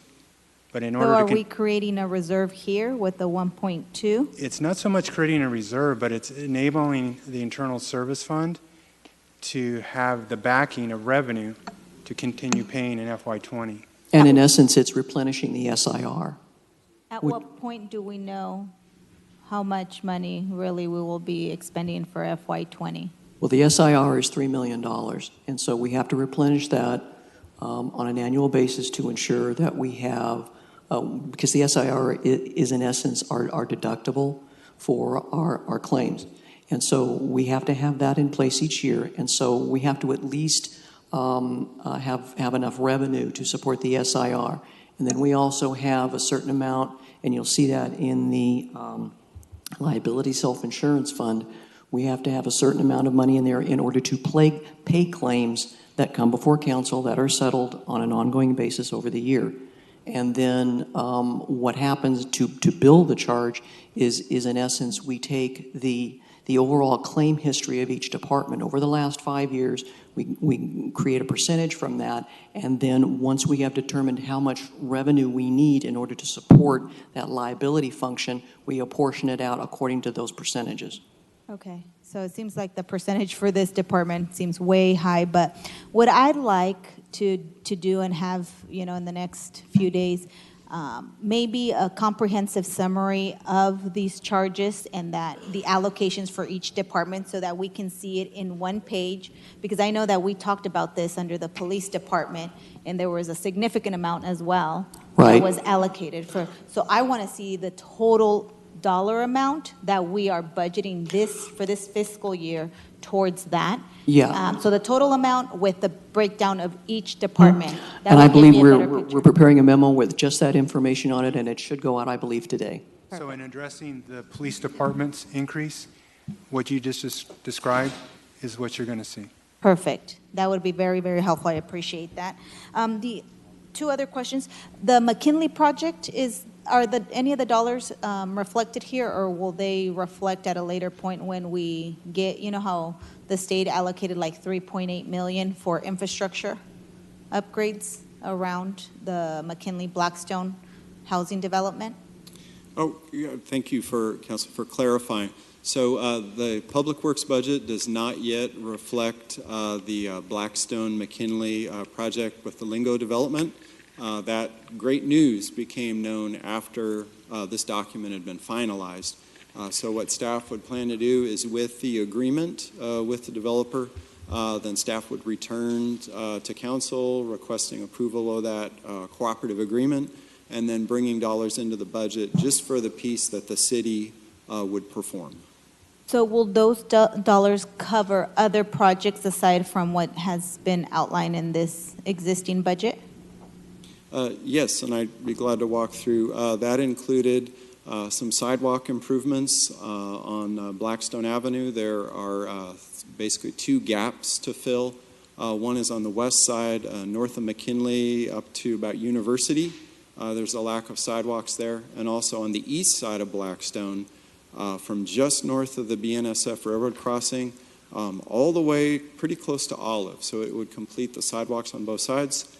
And that it would also include what are called Class 4 protected bike lanes on both the Maroa, Fulton, one-way street as well as the Van Ness Maroa piece, and that would be from Belmont all the way up to, again, pretty close to the railroad crossing. So those would all be coming forward to the council as soon as we can get those funding agreements wrapped up with the developer. Awesome. And so when do we project the construction of these projects to? Is that probably till next fiscal year?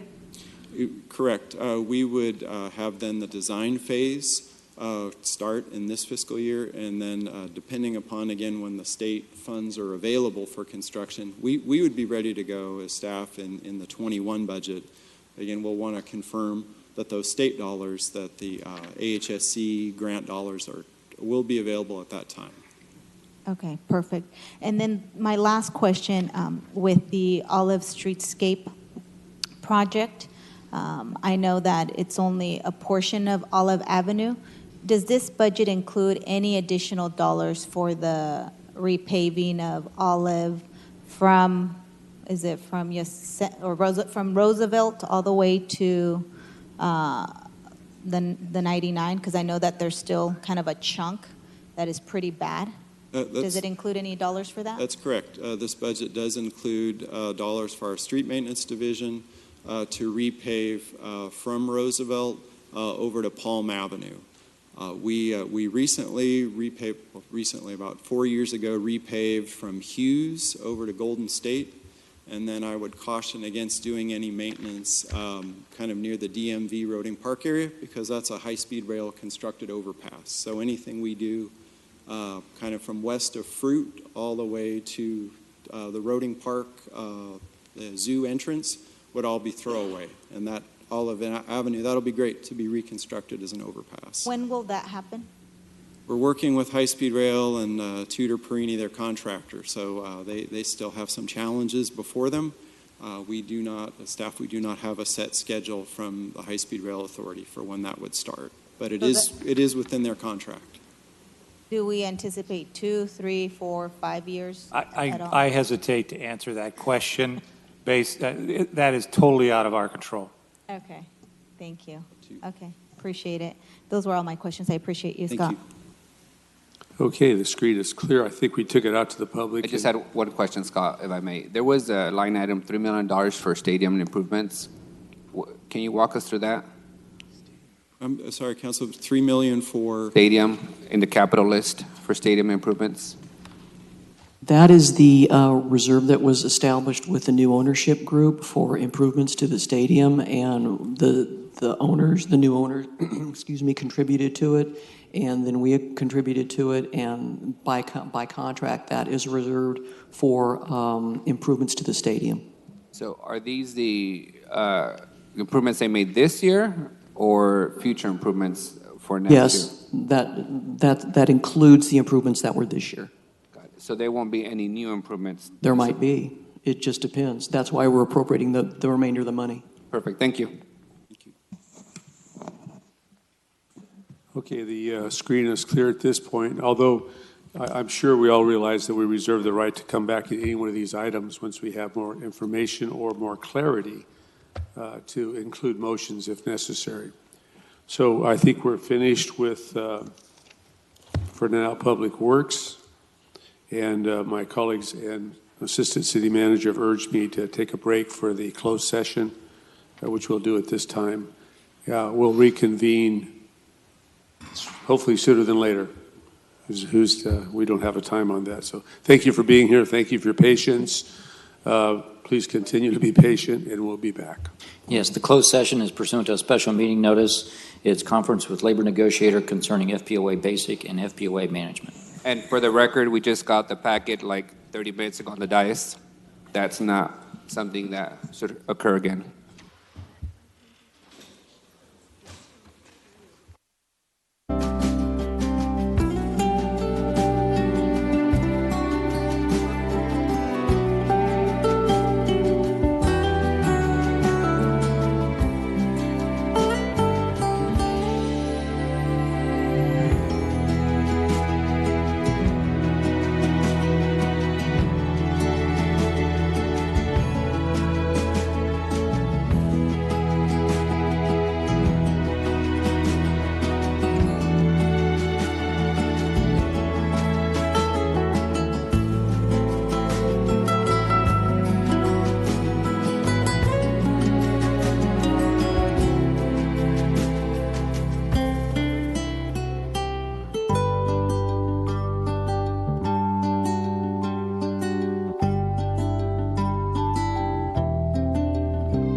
to page B1-136, and on the revenues, the total budget is $505,459,400. That is approximately 9.1 million more than the amended budget. The enterprise revenues are primarily accounted for under charges for services for the water, wastewater, and solid waste divisions, and are based on existing rate structures, with projected revenues increasing by 0.1%, or roughly 491,000. Miscellaneous revenues are budgeted at 50.1 million, or a 27.8 million reduction from the amended budget. And that decline is primarily attributed to the completion of the Southeast Surface Water Treatment Facility in fiscal year 2019.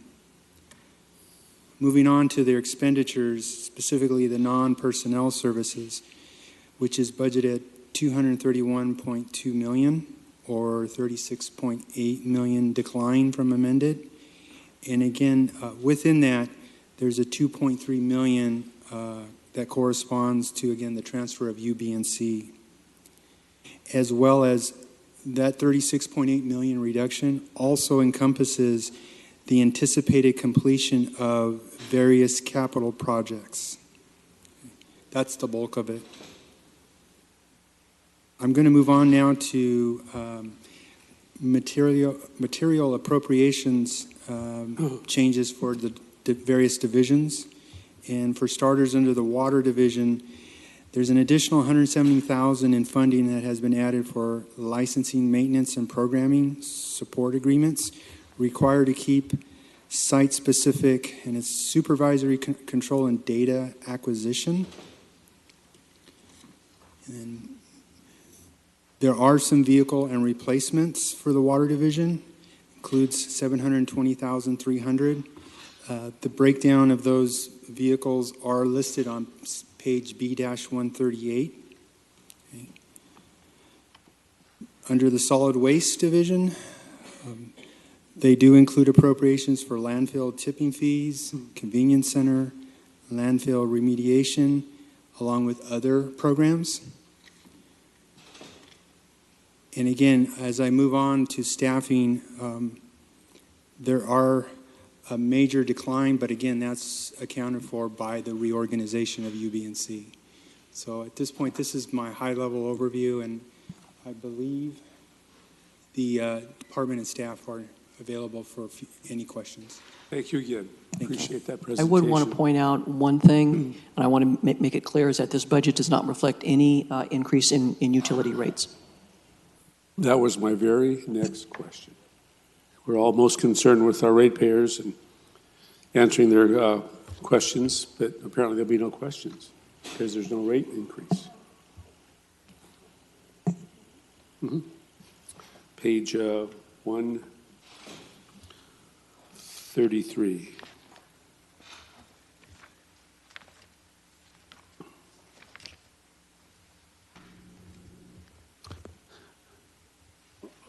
I don't know if you heard the comment that there are no rate increases in this budget. There are not, which is good. And then some of the shifting of the funds is due to shifting of the responsibility of the department outside. The reorganization of Right. utility billing and collection. There you go. It's Reader's Digest version.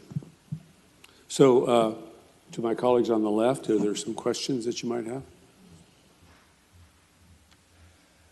I see none. Okay. Well done. Only like 10. Well, there are no rate increases for the ratepayers, and then there's some internal movement for efficiency. I still have questions though. So Public Utilities Department, garbage is underneath you, right? Garbage? Yes.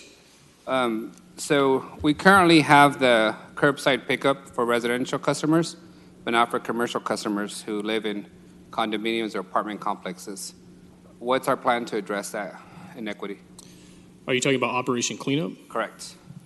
So currently, we don't have a plan in place in terms of extending Operation Cleanup to the residential customers. Those residential customers are covered under the commercial solid waste franchise agreements. Well, it's not an extension of services. It's giving the same services to commercial residents as we do for residential residents. Don't commercial residents pay essentially the same amount for garbage fees? Commercial residents don't pay. They're paying their fees through the commercial. Through rents? They pay rent, but right, and then the underlying garbage, paying water, the fees. sewer. Correct, through the commercial solid waste. Right. So there is no service for curbside Operation Cleanup. So do you know how many apartment dwellers we have in the city? How many department dollars we have in the city? Dwellers. How many tenants that live in apartment complexes that currently don't have access to curbside pickup? Do we know?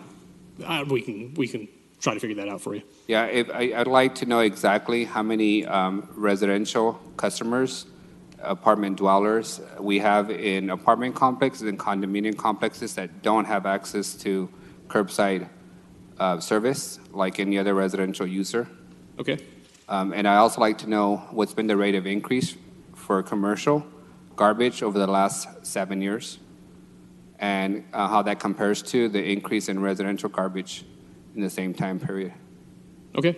Yeah, we can prepare that. And then lastly, the plan to modify the curbside service for residential users. I know we've talked about doing things differently like other cities do. Instead of making people put their stuff out for numerous days at a time, doing something more where somebody can go on an app or call an appointment, have their stuff picked up, so we can reduce the amount of homeless and transients that are going through people's neighborhoods, because all that stuff ends up in homeless encampments. Right. I think that was something you brought up in terms of looking at other cities that have a scheduled cleanup as opposed to a timeline. Yeah, instead of a timeline. So, that's something we can look into in terms of having customers call in, schedule their cleanup, so there isn't a designated week period where they would put it out on the street. Yeah. So that we can look into that as well, see how those programs are run elsewhere, see how that might impact our services here in Fresno. Also combine that with the proposed convenience center, which would be a drop-off facility for similar type materials. Correct. And if you can just actually bring closure to that process with the council soon, preferably before we adopt the final budget, so that we can understand what changes would be made, if any. In terms of, I think we've been discussing the kind of vehicles that DPU purchases. Are you going to make any changes anytime soon on the kind of vehicles that you use? In terms of fuel source? Correct. We're constantly looking at that. Right now, the solid waste fleet is primarily LNG. I think going forward, we would consider electric when we know that those services are, when we know that the technology is there to support that. You have some additional comments? Hey, as I mentioned, we are not in the position to do anything cleaner than the near zero engines that are currently available for garbage trucks. What about, Jim, what about any other vehicles? Not just, because I'm sure DPU buys regular vehicles. Sedans, pickups, yes. That's correct. We are looking at high fuel economy and low emission light vehicles. Where that industry has gone over the last few years was we had a big push for hybrids. Hybrids kind of went out of the fad, I guess, or I should call it fad, but they were replaced by very high efficiency gasoline engines, which not a lot of hybrids were available. Now we're seeing a resurgence in hybrids, particularly plug-in hybrids, and we intend to start purchasing those types of vehicles and applications they're suitable for. Some of those, I'll give you an example. We bought some hybrids for fire a few years ago and put in some flashlight chargers to meet the needs of the customer, and the systems went haywire, and we had a bunch of dead vehicles sitting around in parking lots. So where I see that we could do more hybrids or that type of technology is in administrative sedan type of vehicles. Another big thing I had mentioned is Ford finally came out with a hybrid police interceptor. And so we are going to try 5 of those in this next build. As far as the refuse or the heavy fleet, the typical, particularly for emissions, the transit fleets and the refuse fleets are the first people subjected to regulations, and that's where we typically go first. So I anticipate if we electrify, the next would be the refuse truck fleet. They have some utility trucks out there, the boom trucks that have electric hybrid versions, but they're very expensive. Thank you, Jim. Just from my understanding, the commercial garbage companies, are they required to use the same fuel source vehicles as we have internally for our residential customers? They're required by state law through the California Air Resource Board to use low-emission vehicles, and there's a schedule for them to do it under the refuse truck rule. They don't necessarily have to use the same technology we use, but they have to use clean technologies. The 2 camps out there are really very clean diesels or natural gas. We happen to run liquid natural gas, and when we moved to that commercial franchise agreement, they took those trucks, and I still see those LNG trucks running around, and I believe many of the private haulers are using CNG because I see them at our FACTS facility filling there. In terms of recyclables, there was conversation about adjustment of the contracts that we have with the garbage companies because they were having a challenge with finding a market for recyclables. Where did we end up in that conversation? Yeah, those recommended changes are on the council agenda for June 13th. What is going to be entailed in that agenda item? Recommendation to approve an amendment that would expand the tier to include a payment for processing recyclables. So currently, right now, we receive $1 per ton. Is that right? $1 per ton? And this would expand that to go to include payments. So our contractors are currently within their contract after 2 quarters where there's been an adjustment to the pricing index. They've gone 4 quarters. They have recommended a change. We have negotiated that to include a payment up to $20 a ton, which is fairly reasonable considering what we're seeing other agencies paying to now process recyclables due to especially China no longer taking recyclables from the U.S. So as that market change, we have to respond in order to continue to process those, which is going to include a payment. So in simple terms, we're going to give the garbage companies more money and the ratepayers would have to pay that increased cost? Right. In order to continue to meet our diversion requirements and to process those recyclables, yes, we are recommending that we make a payment to process them. How much more are we paying the garbage companies for doing the same work that they're doing now?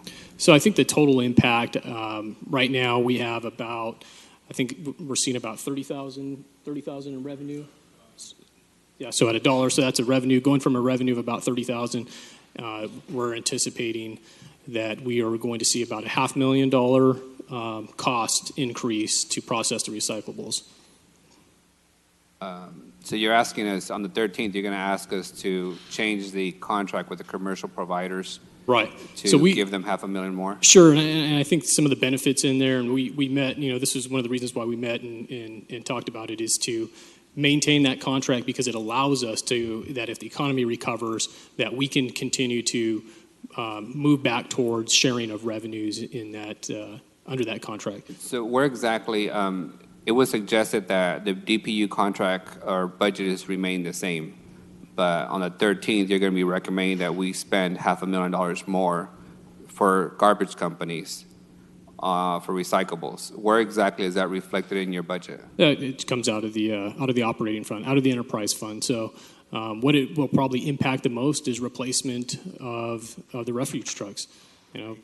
Half of our fleet is reached the 8 to 10 year mark, which is really kind of the service life for one of those vehicles.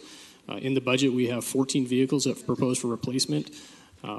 If we weren't recommending the increased cost of processed recyclables, we could probably replace another truck. So that's the impact.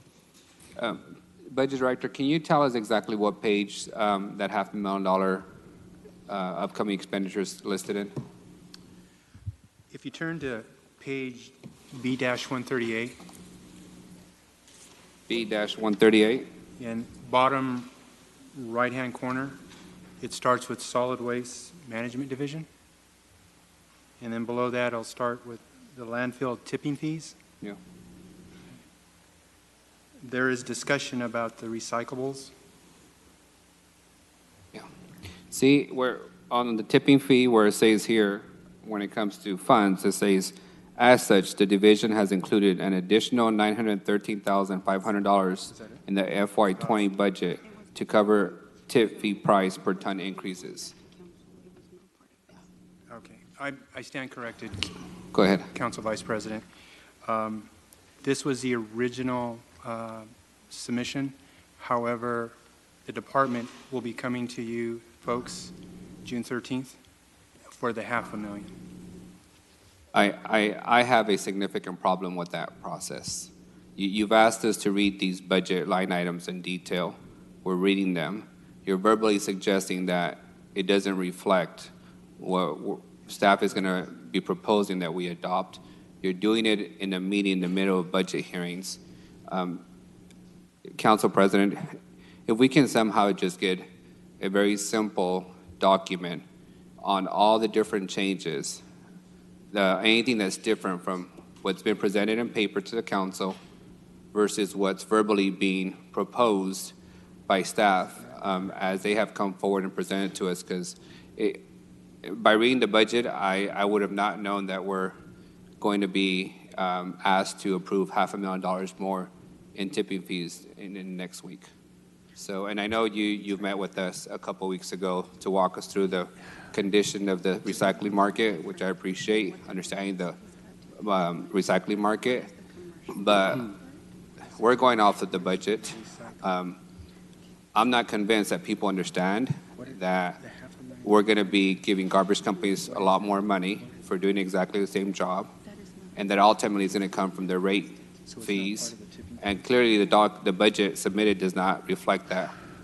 So if you can get some clarity on all the different changes that are not reflective on the books that were given to us. We can get you that list, understanding that the book was put to bed in the beginning of May, and I believe that this amendment was scheduled to come before council in May and then was delayed to this month. But we will get you a listing of those changes that have occurred since the publishing of this book, and subsequent will come to council for approval in June. Thank you. And Jane, can you remind us, when did the council get the budget book? The council got the budget on May the 22nd. Okay, thank you.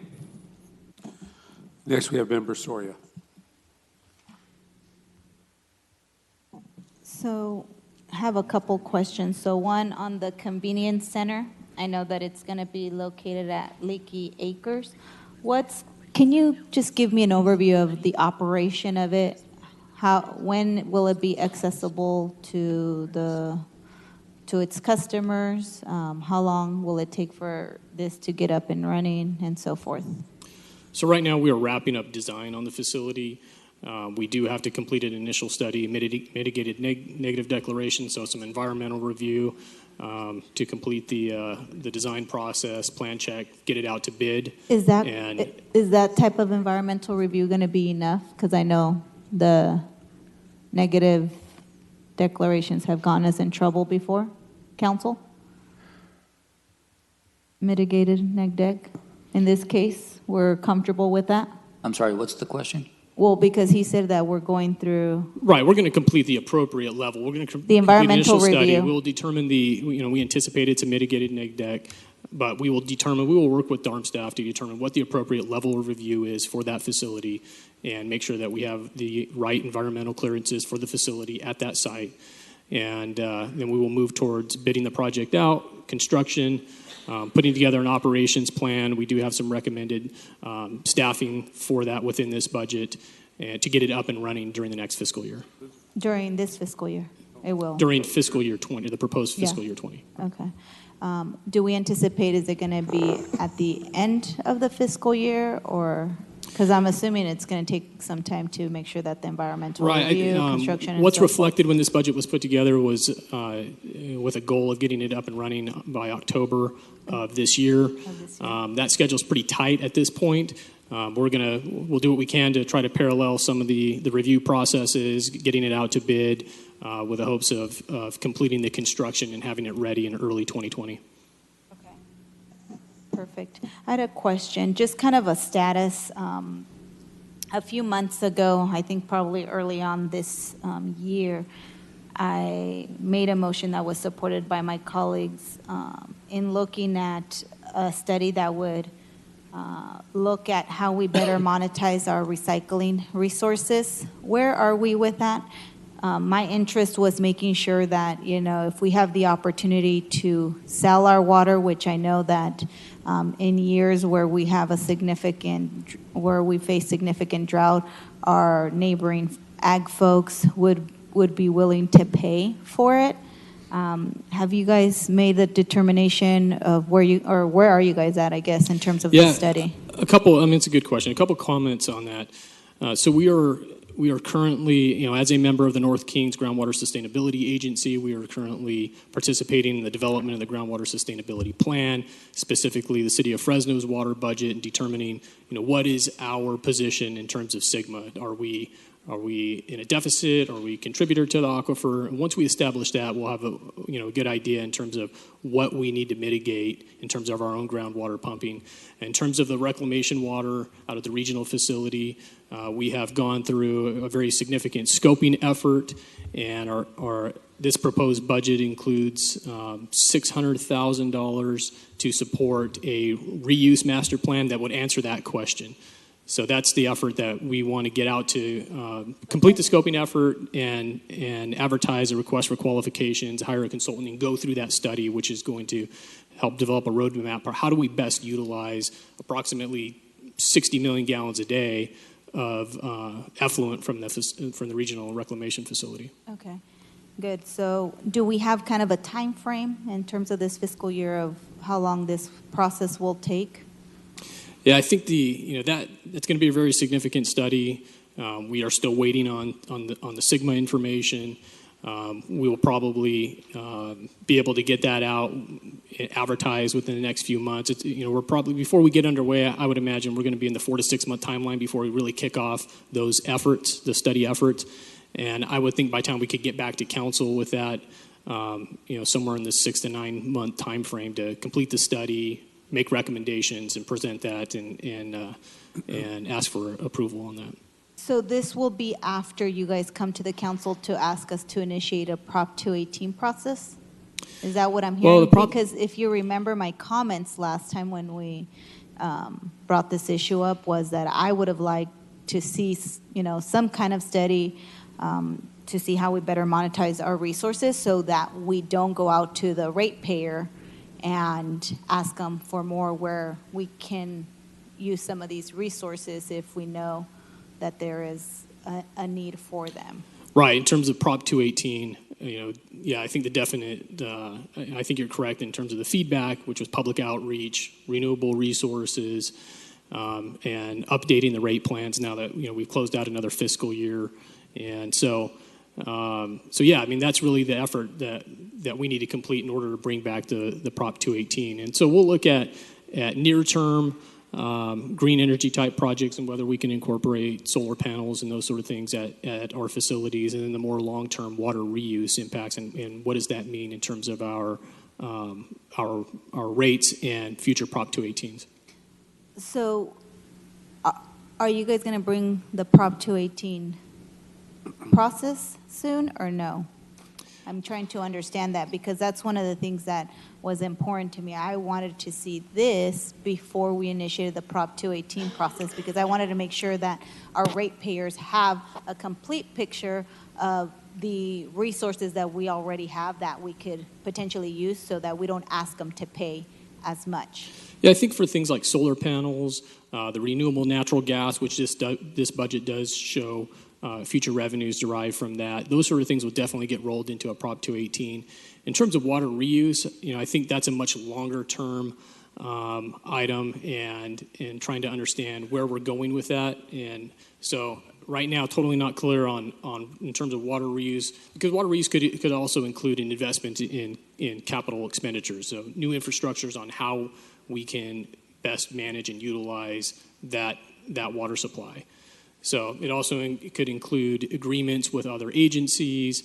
So the timing of that in terms of a Prop 218 right now is not totally clear, but I think in terms of some of the easier, more achievable, sooner items, those solar panels, we are continuing to work on our contract to sell the renewable natural gas that's generated at the facility. Those are the types of things that are already in the budget or will be incorporated into a future Prop 218. But aren't we already giving some folks free recycled water? We do have the gentleman that has some ag. Yeah, we have a grower that is across the street from the regional facility who does receive recycled water, as well as Roding Park, Belmont Memorial Cemetery does at Whitesbridge, and Cornelia. And so we have a few others that we're working with, including the county. And these are free. Right. Currently, well, they pay, it's $50 a month administration fee. There is no volumetric charge for the water. Okay. That's where I'm interested in because, I get it. We have the resource, but I figure we could better monetize and, use these types of opportunities to help our ratepayers, right? That's what I'm interested. I hate to go back and ask the ratepayer to pay more when I feel that we're giving some of our resources away for free, So I'd like to see us get some financial benefit. I get it. We they don't have to pay the price of getting, the regular potable water, but I think that it's important for us to get back so that we invest it back into our ratepayers. So I'm very interested in that, in making sure that that's included as part of the comprehensive ratepayer assessments or study that you guys will bring to us. The other question I had, the Hope Now for Youth, I think it's on page V143. How long have we been doing this?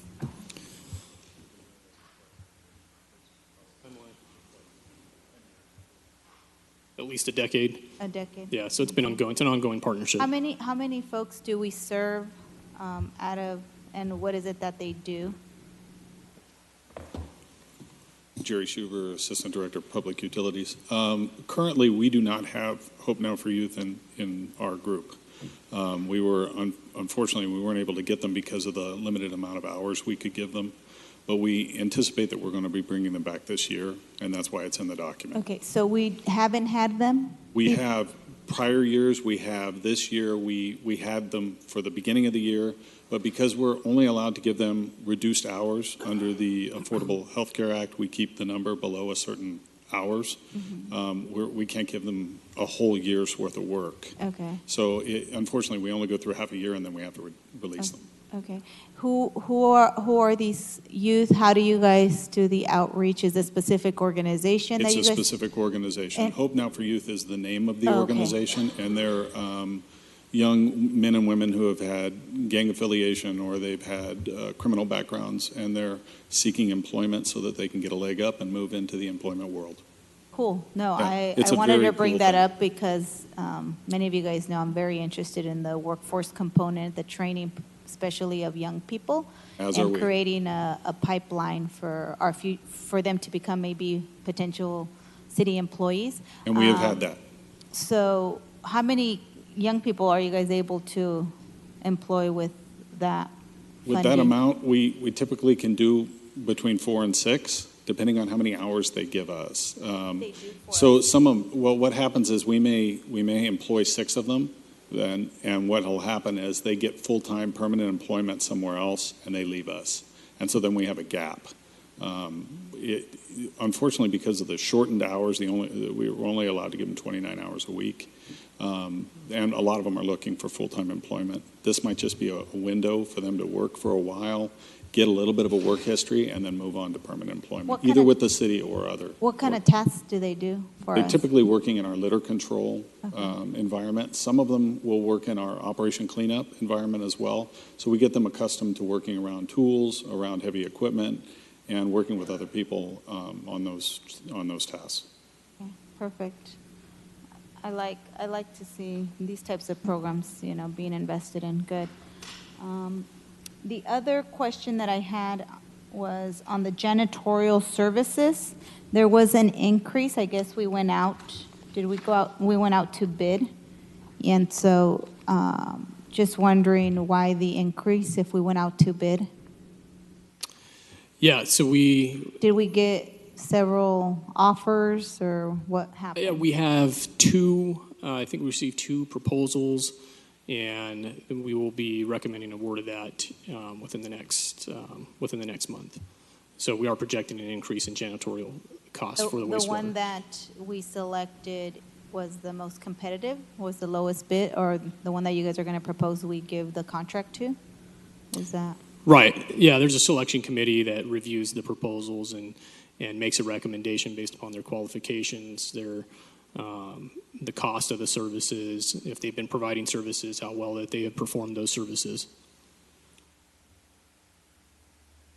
Were there 5 on that one? Yes, there Okay.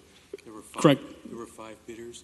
The lowest bidder was rejected because they couldn't provide the adequate services. Can you speak to the There you mic? go. Because, yeah.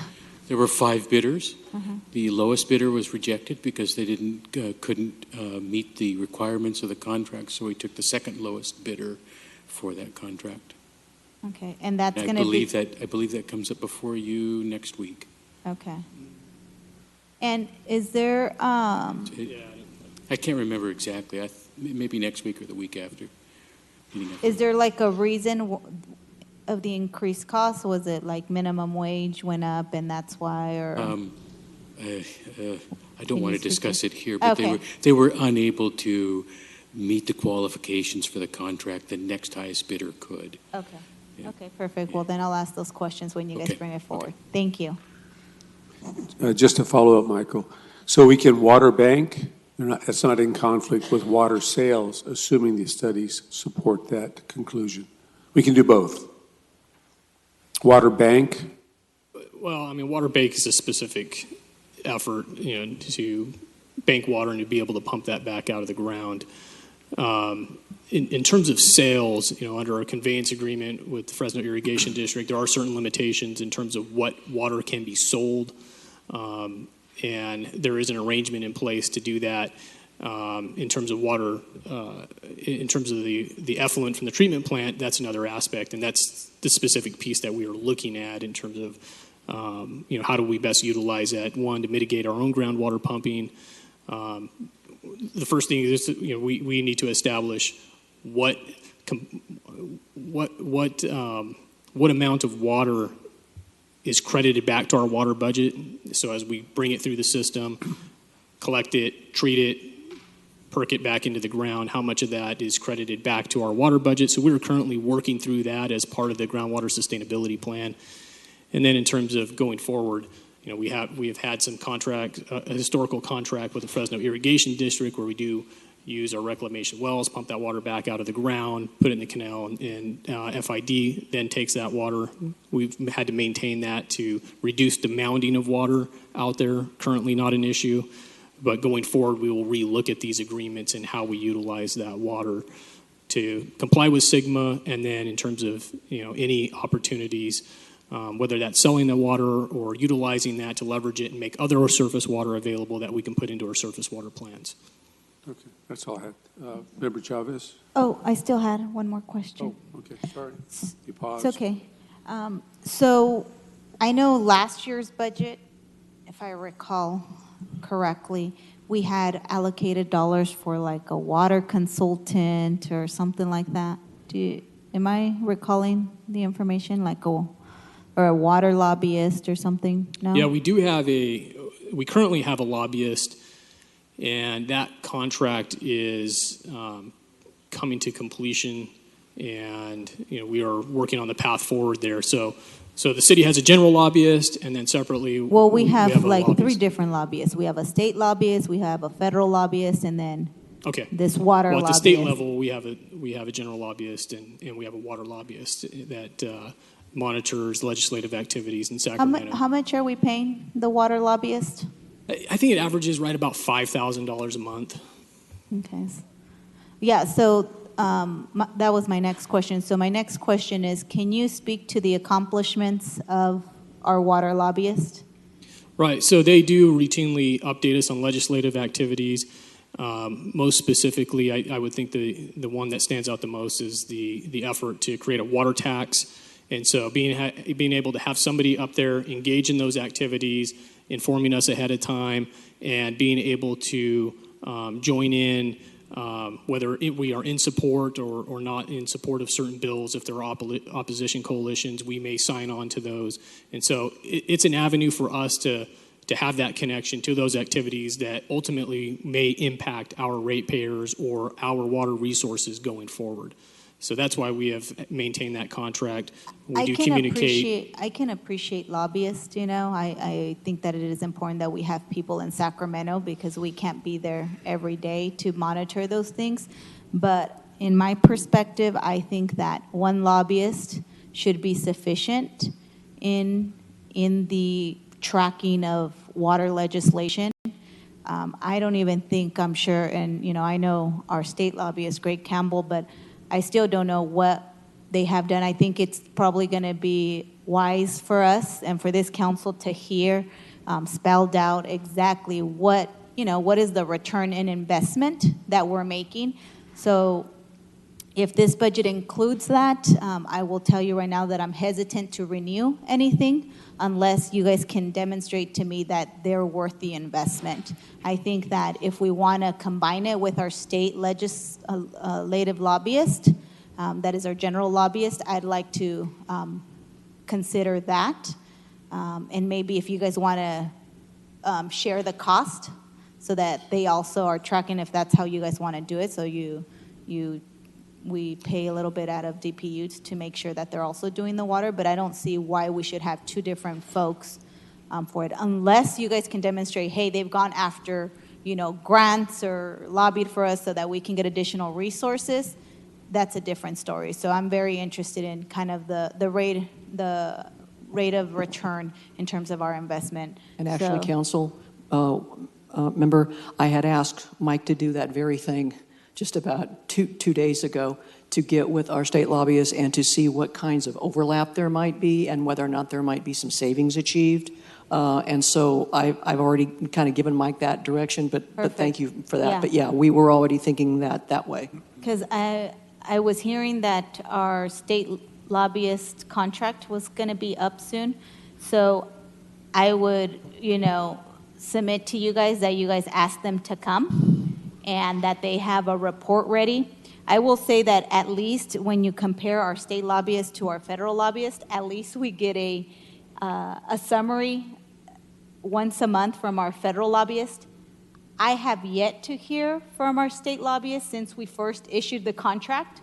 I know that you guys work with them much more closely, but when we're investing $15,000 a month, this body from our general fund dollars, when we're, debating over here where we should be putting our dollars, I think that folks need to explain what is the benefit. And I'm supportive of having lobbyists, but I want to make sure that we're getting, the best service and that we're actually getting resources that match up with our investment. So I would submit that you guys submit some type of report. I have yet, in the 3 or 4 years that we've had our lobbyists, one report from them. Council President, I'd like to make a motion to eliminate the funding for the water lobbyist. I'll second it.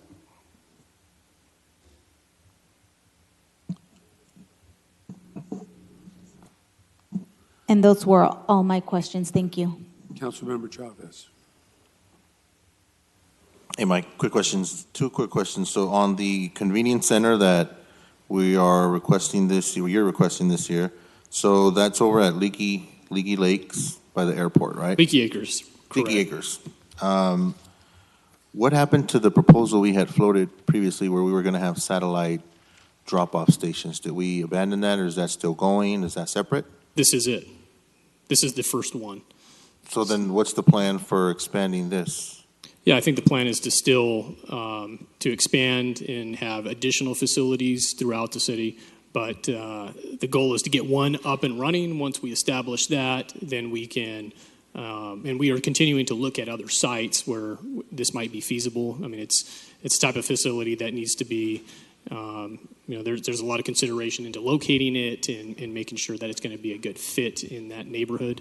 And so this is available property to us, kind of a commercial industrial area. And so This will be for residents of the city of Fresno? Right, for residential customers. Correct. How will they show proof that they live in the city of Fresno? Well, they have, we're still working through the operation plan on how we get it up and running, but we do have an admin clerk who is proposed to be at the site for those purposes of verification of customers and establishing how often the facility can be utilized by customers. Have you identified the outreach plan for letting the residents know about this? Will they get a mailer within their utility bill, or what are we looking at? So we will do that with our marketing consultant, JP Marketing. So we will definitely put together a plan, making sure that it notifies our customers through various avenues, various languages, making sure all our customers are aware of the service that's available to them and when it's going to commence. Okay. And then last part's not really a question, but can we get a map of the Purple Pipe investments that we've made up to date, and then what's in the works for the remaining of the budget year? Yes, we can put together a map, show what's already in the ground. We do have about 3 additional segments that are out to bid, or we have received bids on, and those will be coming to award soon. And then we have some additional extensions, smaller extensions that are in the budget, so we can definitely put together an exhibit that shows the location of those facilities. Let's chat a little bit more about that outreach plan and the operation of that center offline. Okay. Thank you. Hey, Michael, you indicated Leaky Acres is the facility. That's my district, of course. So my concern is if they don't qualify to use the facility, what do we do to assure that they don't go 4 or 5 blocks away or whatever and dump in District 4 or any other city location? Yeah, that's the whole effort of this is to reduce illegal dumping by providing an outlet for that. And so, good communication, good monitoring of that area. If there is, we will definitely prioritize cleanup in that area if something does get dropped off. That's definitely a concern of ours. That's part of the concern of citing these locations as well. Perfect. The priority was the word I was looking for, because inevitably it happens, or it might be closed and they're anxious and want to get rid of it and right. toss Or it. things just, with the traffic, things blowing out of the back of a vehicle. We want to make sure that that the neighborhood surrounding the facility is clean. And so, yeah, that's definitely part of the consideration, part of our operation plan in starting up the facility and making sure that is supported. On behalf of my residents, thank you. Council President, Member Soria? I just wanted to ask a follow-up.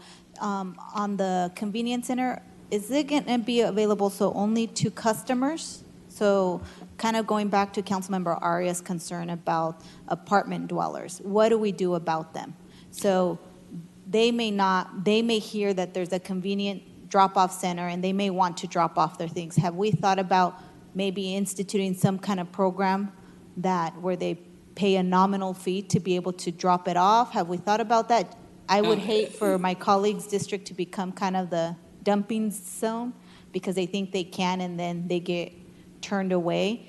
Yeah, you will notice that in the document it does talk about the facility being low or no cost. And so those are the things we are working through. Can we extend this? Is there going to be a fee?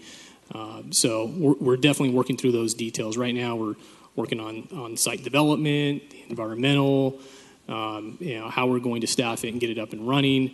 We do have some details in terms of that operation plan and what the cost of it's going to be and whether or not other outside whether like the multifamily customers will be able to access that. Is there a cost to it? I'd like to actually make a motion that we have a plan that does incorporate them and figure out if it's a nominal fee. I think when we look at the broader issue of illegal dumping, it costs us more to go pick it up than if we provide a convenient center where they can drop off for some kind of nominal fee. I'll second that, and I'd just like to remind the council, apartment dwellers are not others. They are customers. They pay a garbage fee as part of their rent. Condominium occupants are customers. They're paying their garbage fees. Whether they're doing it individually or as part of an association or part of the rent is pointless. The fact is, they are City of Fresno residents. They're paying into their garbage fee. They are part of the enterprise fund, and they should not have any additional charges for a public benefit than any other customer does. So the only distinction I would make, if there's any, is how you're going to handle commercial users that are not housing renters. I would understand if you would handle River Park properties, a commercial operation, differently than you would a residential customer. But residential customers are paying into the enterprise fund and therefore need to be served the same way as a single-family residential customer would be. So then my motion would be just to make sure that we include apartment dwellers as well. Thank you. Is that okay? Perfect. Thank you. Thank you. The screen is clear.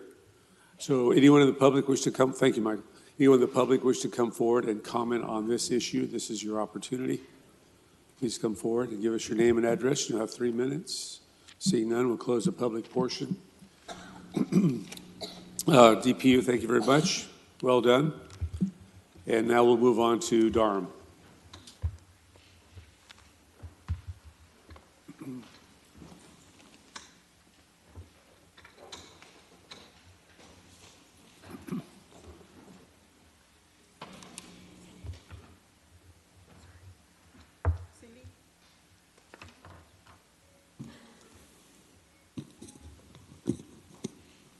Okay, the planning and development budget starts on page B-111.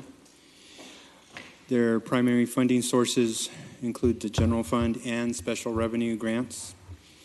Total overall budget is $43,186,700. That's a decline of 17.6%. The general fund budget is $22,148,800. That is a decline of 28.7%. Their total permanent FTE positions are 138.7. That is a decline of 79.5. One thing I want to point out is there is in essence, a portion of what was part of the department is now a new department called Neighborhood Services. So by that, if you will, reorganization, that is causing the significant declines in their budget as well as their FTE. So if I may add then, with Neighborhood Services, their overall budget is $10,430,300. Their general fund budget is $10,181,600. Total permanent FTE positions for the Neighborhood Services is 80. And within this department, it is comprised of code enforcement, rental housing, and neighborhood revitalizations. Focusing on the planning and development department, their total operating revenues are $41.3 million, which is a decline of 2.3. And again, that decline is associated with the movement and the creation of the Neighborhood Services Department. The department's budget includes $1 million in general fund housing programs, and that was established last year through Motion 17. It is a carryover into FY20. In addition, there's a $2.5 million increase in HUD funding sources, which is mostly due to the rebudgeting of HUD funded projects. The department's budget includes the transfer of the Sustainability Division, and during the Public Works Department, it was noted that's where that transition took place from the Planning and Development and now into the Public Works Department. In regards to the expenditures, the department's non-personnel budget totals $25.8 million, a decline of about $1.1 million. And of that, $1.6 million, again, relates to the transfer to the creation of the Neighborhood Service Department.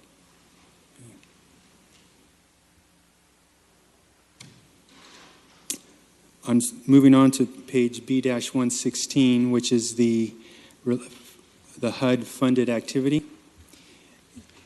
You'll see on this page that the department's total appropriations is $11.8 million, program budget of $7.1 million, and a carryover budget of $4.8 million. The schedule to the right on this page then outlines the entitlement allocation by program. In addition, within the department's budget, there is parking capital. For FY 2020, $1.4 million is budgeted under the general fund for repairs at various City of Fresno parking garages and lots. Moving on to the next page, the interdepartmental service charge. Its budget for the department is $3.3 million, which is about a $2.2 million decline. Some of the key items impacting that budget was 1.3 due to the movement of the three divisions into the neighborhood services. And primarily that is the major factor within that decline. As far as the planning and development staffing's budget, it's totaling at $15.1 million. Again, the decrease that we're seeing of roughly $6 million is primarily associated with that transfer. And lastly, I'd like to just make a point that there have the addition of 3 positions under the general fund, and it is corresponding to the Business Friendly Fresno 2.0 exclamation point program, as well as the recently established Money Back Guarantee program. Council President, that concludes my overview. Thank you again. Well done. First up is Member Esparza.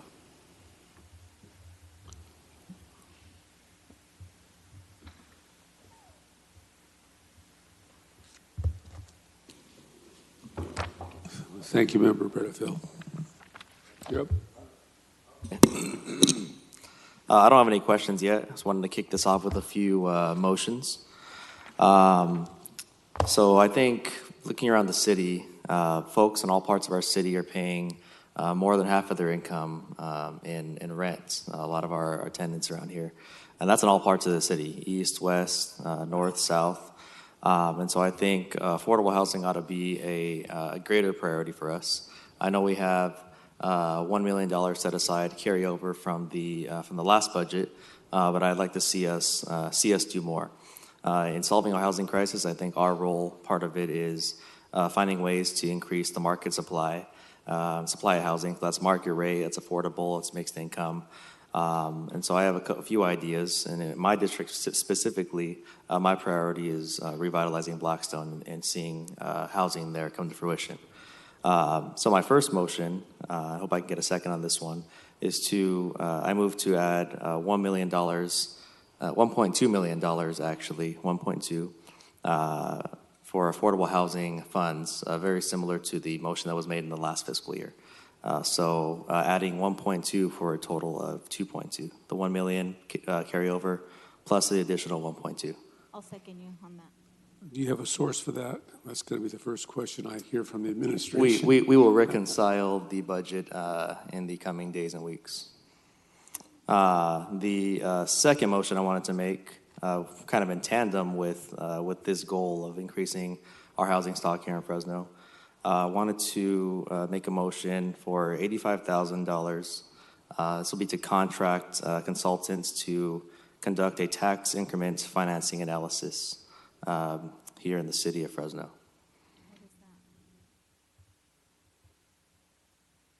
So let me explain for some of my colleagues.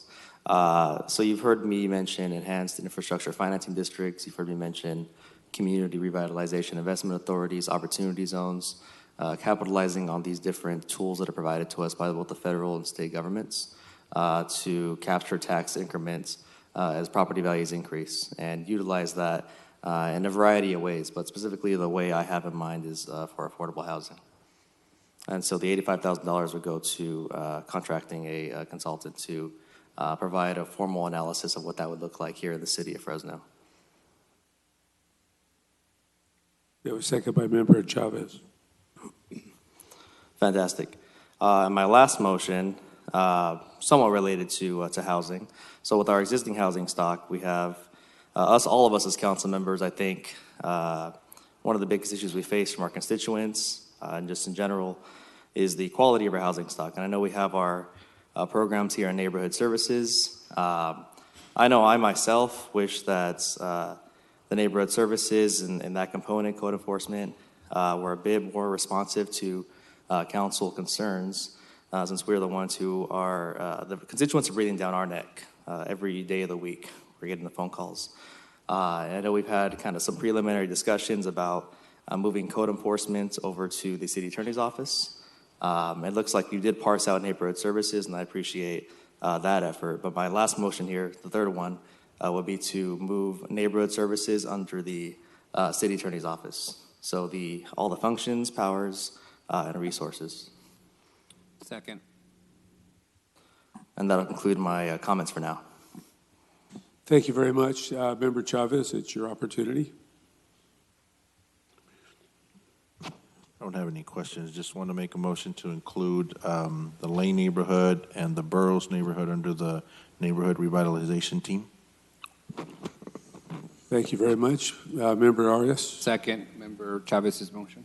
All right, you're the next on the list to speak. Yeah, I'd like to make a motion to add $1 million to DARM's budget to be used solely to fill the gap should it be needed for the new market tax credits be insufficient as part of the development agreement with the relocation of the Darling plant. The appropriations is contingent upon the tax credits being insufficient and should some or all the funds not be necessary, the funds should be returned to a general fund. We've had the discussion with the mayor. It would potentially be, it's been seconded, potentially be a loan, but the council agreed to develop a plan B in case the new market tax credits don't come to fruition for the relocation of that plant. My second motion Let me interrupt you. On your first motion, so if the $1 million is not utilized, it would return to the general fund. Well, could we do a friendly amendment that could be applied to the multi-generational center? Sure. Thank you very much. Does the second agree? Thank you. I feel like I just got shaken down, but I did. But it's fine. And then my second motion is to the staff, and I want to thank the staff for launching the anti-displacement task force that's required as part of the TCC funding. But as they do their work, which will take them some time, we do need some additional support in one time to hire some consultants to make sure that they gather the correct data as the task force develops their policy recommendations. So my motion is to add $100,000 to the anti-displacement task force so that they have the sufficient research capacity to make good recommendations to the council. Is there a second? Yeah. Okay, second by member. And then my last motion on the DARM budget is to add $250,000 to fund the EIR for the industrial compatibility study that supports the consultant's recommendations. As the council is aware, the city is undertaking the environmental process for the reverse triangle, which is the future home of a lot of industrial uses for the city of Fresno. We want to make sure that this money is available if it's necessary. So the motion is to add $250,000 to fund an EIR for the industrial compatibility study. That way we can get back on track with development in that area. Is there money already? I thought there was money already earmarked for. There was money earmarked, but there's going to be potentially a need for additional dollars to make sure that the full EIR study is completed on time and on schedule so that we don't end up in litigation. So that would be general fund dollars? I'll leave it up to the administration to. If it is, can we do a friendly supplement multi-generational center earmark if it doesn't pan out for you. Are you proposing to second my motion? I am. So moved. Thank you. I'm going to get it, boys and girls. Thanks for your help. Anything else, Member Arias? Member Soria? Thank you, Council President. I have a couple questions for the director. So one is in terms of the report on vacancies I know we had a number of staff vacancies when we were talking about this whole money back guarantee. Can you give us an update as to where we're at with Sure, that issue? sure. So in terms of overall vacancies in the planning side of the department, there are 4 current vacancies in our Building and Safety Services division. We have 1 position that has currently been filled, and that is the building manager position, and that individual will take office in July. But that position has been filled. We still have 4 existing vacancies. We anticipate filling those over the next, 3 to 6 months. We hope we continue to be very aggressive about marketing those. On the planning side, we do have a couple of vacancies which are in the end stages of recruitment and hiring. So we anticipate those will be filled by the end filled by the end of the fiscal year. We have an additional one which we are working to create an additional planning position within our planning series. So 3 total, or it will be, it's not quite vacant yet. So 3 total on the planning side and 4 on the building side. Okay, so we've made significant strides. Progress. I think it was 15 that we talked about in January. So thank you for the work. I know that, in particular, I was pretty stern about the desire to get those positions filled. With the new position, or with those positions being filled, I'm just wondering how are the projects moving along quicker? Have you guys noticed improvements? Absolutely. So in terms of our progress this year, in 2018 we had a little over 15,000 building permits that were issued and a little over 5,000 total entitlements. Just in the month of May, which was just last month, we had 2,100 building permit applications pulled or applications made, and over 600 planning entitlement applications. So you can see that we're in kind of a ramp up of applications. We have just in the month of May, we were able to process a significant number of those, continuing to meet our money back guarantee timelines. On the building side, we're looking at about a 94% rate of approval within that time period, and about 72% on the planning side. So we're meeting our timelines. We're also processing them much faster. And we believe that this is one tool of many, but as you can see, we're continuing to ramp up again in terms of building permit applications, planning entitlement applications. We're in kind of the cyclical period, and we want to be able to have a variety of tools available to meet that need. So the 3 positions that are being added, in what category would they fall under? Those are on the planning side. So if you will look on page B118, 1 full-time planning supervisor and 2 full-time planner 3s that would be coming in mid-year, so 75% each, so 1.5 total for next year funded. And that will help expedite the planning process in particular. That's the slower of the 2 processes, and it takes longer, it takes more time to do a lot of the work that we're seeing. Okay, and you believe, in terms of your personal assessment, that the 3 positions is sufficient with the volume of permits that we're experiencing? I do, because the other thing that's in the budget is traditional consulting services. So identified on page, let me make sure I get the right page. Non-PERS services, B115, $250,000 for outside consultants, residential plan check, structural plan check, and then plumbing, mechanical, electrical. That in addition to the additional staff, and then the ability to allow our contractors to enter into third-party agreements. The combination allows us to address any kind of cyclical boom without having a huge impact on personnel services. So if we try to hire, which we found in this economy is very, very difficult to fill the entire gap, then when the economy goes down and we don't have as much work, it negatively impacts personnel. Okay. And is that amount included in the line item 53302, the professional services consulting outside, the 2.7 million? Yes. Is there a way that I can get a detailed line item of all the professional consulting services that you guys are planning to fund out of that $2.7 Yes, we will million get you that dollars? detail. Yep. Perfect.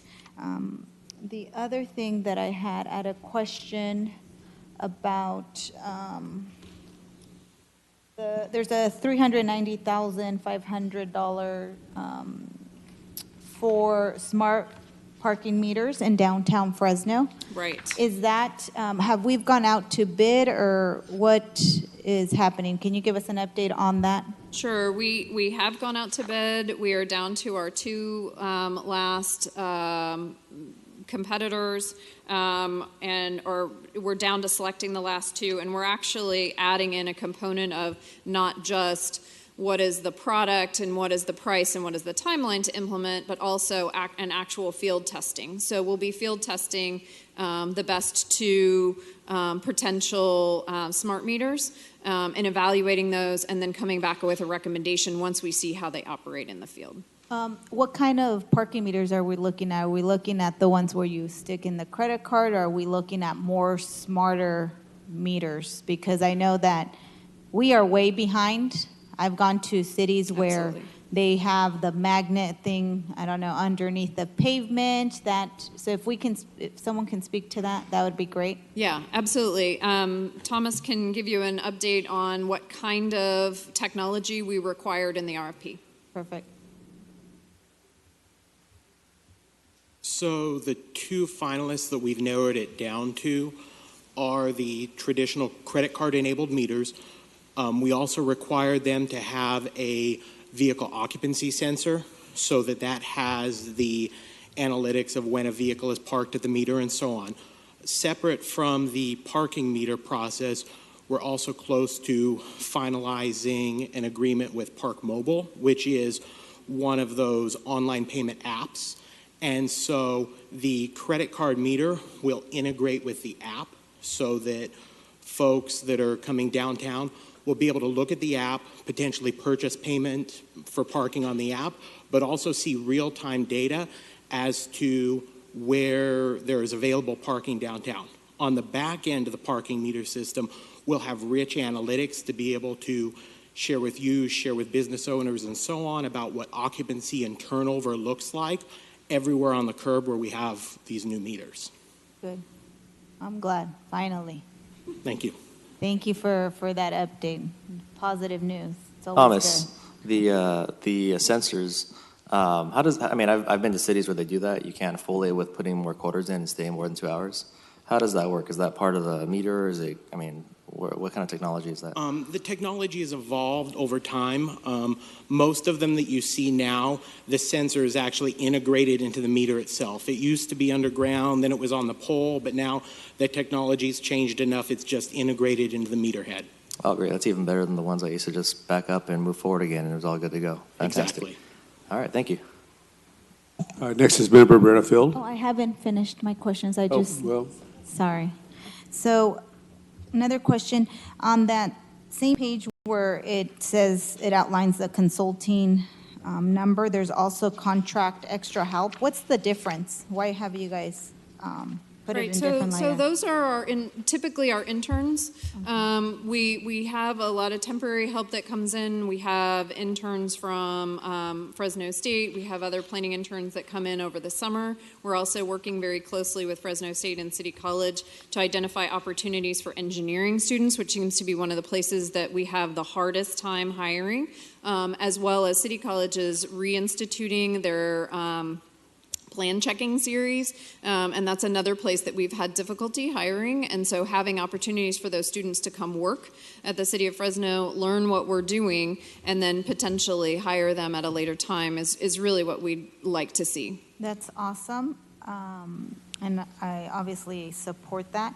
So you guys are anticipating spending, and you guys in this year have spent about $240,000. That just seems like a lot for interns. How many interns? Right. So we typically have 3 to 5 interns at any given time.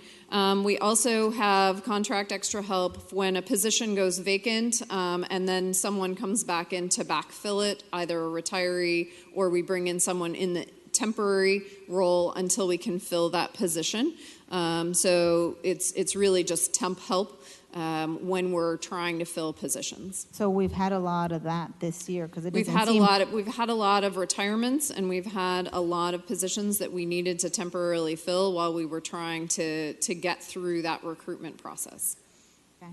I also noticed, and I think I've noticed this in a couple of the different departments, the security assessment charges for. I noticed that it's part of the general fund, and then also CDBG dollars cover part of it, like $9,200. What is that accounting for? I know that in the general fund one, it's $126,500, and then in the CDBG, it's $9,200. What is that for? I'm going to let budget answer that. Councilmember Soria, which page are you looking at? I am looking at page 95, line item 59,327, and then page 98, line item 59,327. So that account, the 59327? The 126,000? Correct. That is actually, it's new, and that is identifying the budgeted amounts needed to establish the City Hall security systems. So every department across the board is paying into it? Within City Hall. How much, what is the percentage that is being allocated for every department? I don't Is it have like that- based on a ratio? I'd like to see that. Sure. And maybe also just kind of a breakdown for every department, because I see also CDBG dollars are being used for that. I don't know if that's the best use of our CDBG dollars, even if it's just $9,000. I would kind of question that. So if I could get a breakdown of that, that would be great. We'll get you that. The other question I had, on the HOPWA funding, we're anticipating $623,700.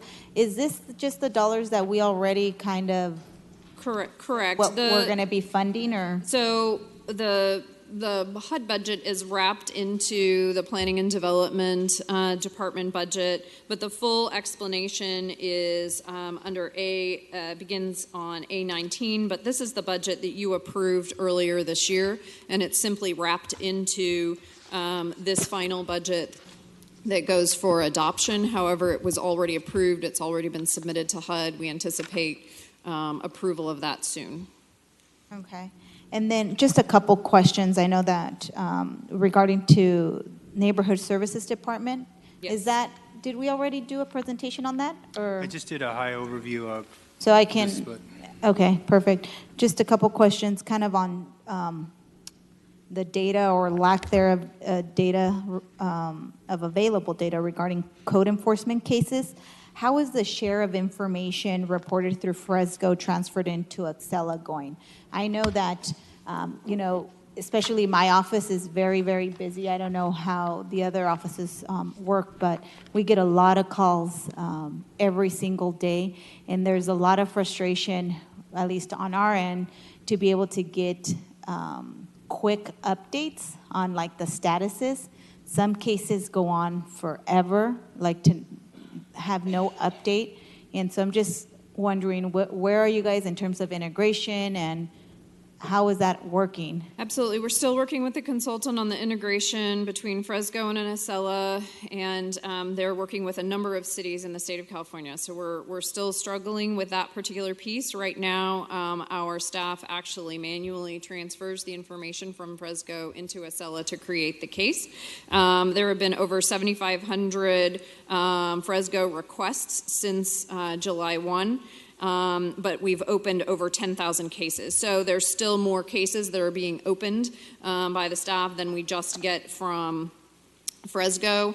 And of those, about 73% have been completed. So they achieved compliance. So whether it was because we did a notice and order, or we send a letter and said you need to comply, we've achieved compliance on about 73% of the cases so far this year.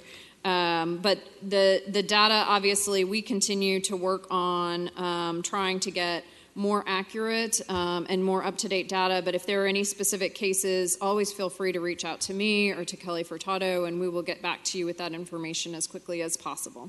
And we do appreciate the accessibility, and that is just, sometimes we're dealing with multiple cases, and I don't want to waste anyone's time. I think we should be about efficiency, and so I don't know at what point we're gonna get there in a way where we don't have to continually ask for updates. For example, I just submitted, a Fresco case maybe about a month ago or a month and a half ago, near my house. Weeds like this tall, there's an abandoned car, still nothing. I have yet to receive, I reported it on Fresco, yet to receive an update. But those are the kinds of things. The grass is still high. I don't know if a notification was sent out to these individuals. And so I'm just wondering, how long does it take, and why does it have to take that long? Can you give me that address or that the service request number, and I can look into that? I will definitely share. If you don't mind, I would like to take a second, Jennifer. I'm going to put you on the spot because I know that we hear about these little one-offs of issues that council hears that might not be closed or might be outstanding. But you provided a list to me of some successes with Fresco and your service requests and how many you're able to accomplish. Can you just kind of highlight that for council for me? Sure, I'd be happy to. So within code enforcement, we have a few areas that we do proactive work, which is our weeds and vacant lot cases. Initiated over 4,000, inspected over 4,000 lots during since the beginning of April. 1,200 of those have already been closed, only 140 remain open, and that's with 2 inspectors. So they've inspected 4,000 lots, they've opened and closed 1,200 cases and ensured compliance on those particular cases. We have 1 inspector that is responsible for monitoring 7 cameras for illegal dumping. We are acquiring 3 more, and he was able to identify and locate 73 citations, which is very difficult because you actually have to have a positive identification on the vehicle or on the person. And additionally, our tire grant, over 15,000 tires were disposed of and removed in the city so far in 2019 with 3 inspectors and 2 laborers. Our vacant blighted program is kicking off with police, fire, and our code frequent flyers, and we're assigning 2 inspectors to that. Reactive rental, and that's where we respond to specific cases where individuals have complained about rental housing conditions. We've had over 400 cases since October, and a very high rate of compliance on those particular properties. So all of this in terms of code enforcement with less than 40 staff, and so nearly 15,000 total cases in a variety of different types that they're processing. Thank you, and I want to thank the staff for obviously a tremendous amount of work that they have in front of them. And so one of the the issues that I have, and I know one of my colleagues made a motion, I think that impacts impacts code enforcement, but I'm interested in figuring out, because I know that right before recession, we had a lot more code enforcement. Is that correct? More officers? So neighborhood services looked different before the recession. This particular department would have 80 complete full-time employees, and that includes the neighborhood revitalization teams, which is there are 15 on that team, rental housing, which includes our anti-slum enforcement team, and the proactive rental inspection team, as well as traditional code enforcement. So among those three divisions, I think the breakout is for you on page 87. So I apologize, neighborhood revitalization is 12. So 44 in code enforcement, 12 in neighborhood revitalization, and 24 in rental housing. And while it is a different composition, they're really focused on topic areas that they would have done before, but it was all blended together. So now it's a very focused effort with three separate division managers who really look at what is happening with the metrics each and every day.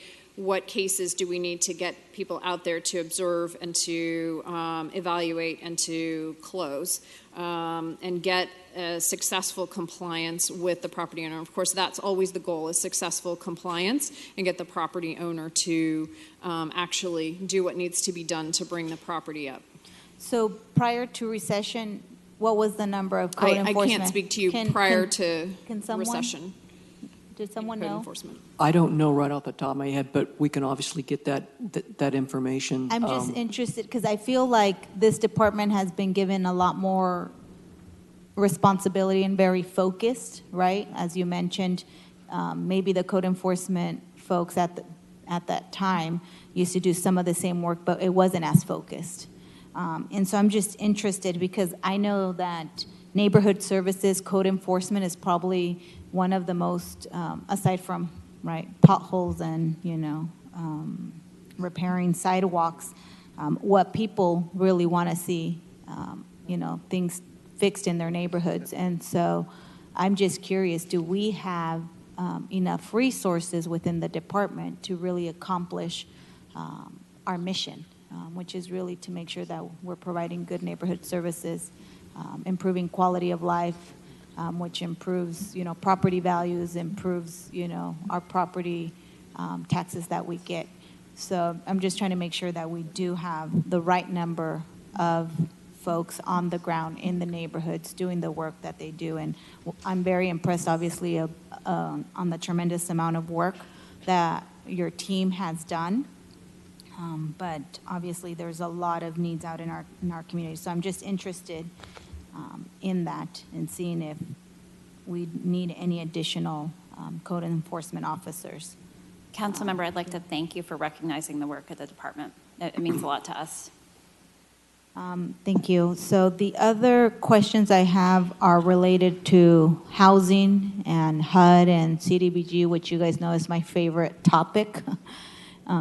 So it's no secret that I'm kind of not as supportive on the consulting aspect or the consulting contract that we have. Just wanted to get a status. How many consultants do we still have supporting our department? What is our plan to really staff our department?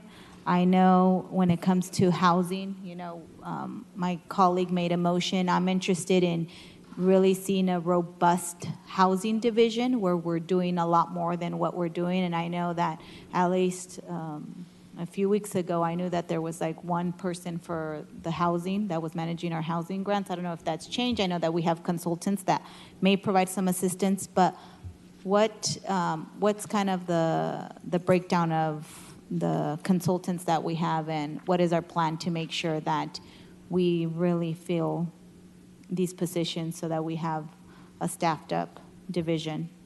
Absolutely. So we currently have 2 consultants. One firm is responsible for our ESG and HOPWA programming. They primarily, as well as our rental assistance program through home, it's our temporary assistance program for homeless. Their role is focused on working with our providers, such as Marjorie Mason Center and others, to make sure that they're compliant with the regulations, they're providing the appropriate reports, they're providing the appropriate documentation and their requests for funding, making sure that we're documenting properly in the system so that then we can draw down. So their primary focus is really making sure that we are complying with regulations. On the CDBG side, we have another consultant who has 2 staff embedded in our department. They work daily on again, ensuring with our subrecipients, ensuring that we're complying with state and federal guidelines, keeping our program up to speed, as well as providing that real-time one-on-one, on-the-job training as we have questions for the consultant. They're right there. We can learn what are the best management practices as it relates to, for example, our rehab program. We have an individual who's retired, one of those temporary positions we were using retiree to fill. We've got a new person coming on board this month. That outside consultant will be actually coming in weekly, providing training, resetting our rehab program, making sure we're up to snuff, making sure that our staff can then go forward and perform on those rehab activities. So one position is going to be filled? So we have, the retirees, so the last time we talked, we had 3, we still have 3 vacancies. We had one retiree, he was filling a position that will be filled, so we continue to have 3 vacancies. And here's our plan going forward, and that was one of the things that you were concerned about. With the new consolidated plan and the first-year annual action plan, it's really important to know what that direction is for the next 5 years before we decide what to do with those 3 positions. If we randomly say we would like this kind of position, and then we do a different kind of work. For example, if we're outsourcing all of our work to nonprofits, or we're giving out contracts for rehab to outside agencies, it doesn't make a lot of sense for us to have rehab specialists, a lot of rehab specialists in-house. We would have more of a banking auditing function at that time. If we're going to be doing more capital projects in our city parks or in our streets, same thing. The other departments are performing the actual inspections, the cost write-ups, the work write-ups. Our staff isn't doing that. They're performing more of an auditing kind of banking function. If we're going to be self-performing things like rehab, where we're going out and we're doing the work write-ups, that's a different kind of person. So that's a rehab specialist. So we need, before we fill 3 positions and then decide we're going a totally different way, we need to make sure what we want to do with the consolidated plan. At what point are we going to make that decision? The consolidated plan will be kicked off late this summer, early this fall, and I think we start building, and as we're doing that, right, we can be having that conversation about what are the right positions to fill moving forward. But at this point, it would be premature and speculative to say, I think I need 2 accountants and 1 rehab specialist, or 2 rehab specialists and 1 accountant. I feel like the better way to go is to decide what direction that the community is saying this is our high priority, and then we can start building it from there. So we wouldn't know what your strategy would be until after the consolidated plan, which is 6 months from now? So we will have all of the data in place in about 6 months. Then we'll be starting our public hearing process. And then we would be able to bring back to council a full strategy of how to fill all the positions. However, we are allocating 3 positions in this budget for something, but we just don't know for what. Right. Is that what we're doing?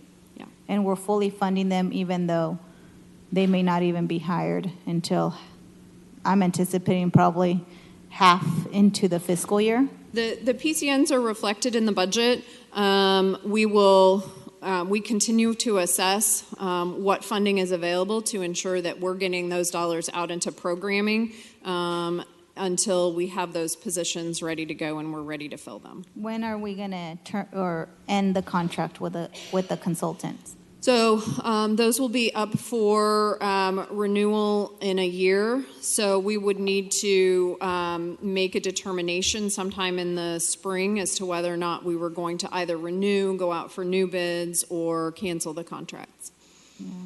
I just think that we should plan on really building up our division rather than relying on consultants. I will say right now publicly, I'm not supporting, and I will work very hard to make sure that we do not do another consultant contract. I think we've been doing a disservice to this community to continue to hire consultants in that, rather than focusing and really rebuilding a division that needs the full-time, staffing and experts, so that we can continue, especially if we want to move forward with developing a more robust housing division, because there is an interest in us really investing additional dollars to ensure that we're, one, building more affordable housing developments, two, doing more rehabbing, and three, looking at first-time homeowner opportunities. I've been having this conversation, I think, now for 4 or 5 years, and it seems like every year we're like, yes, yes, and then we don't do anything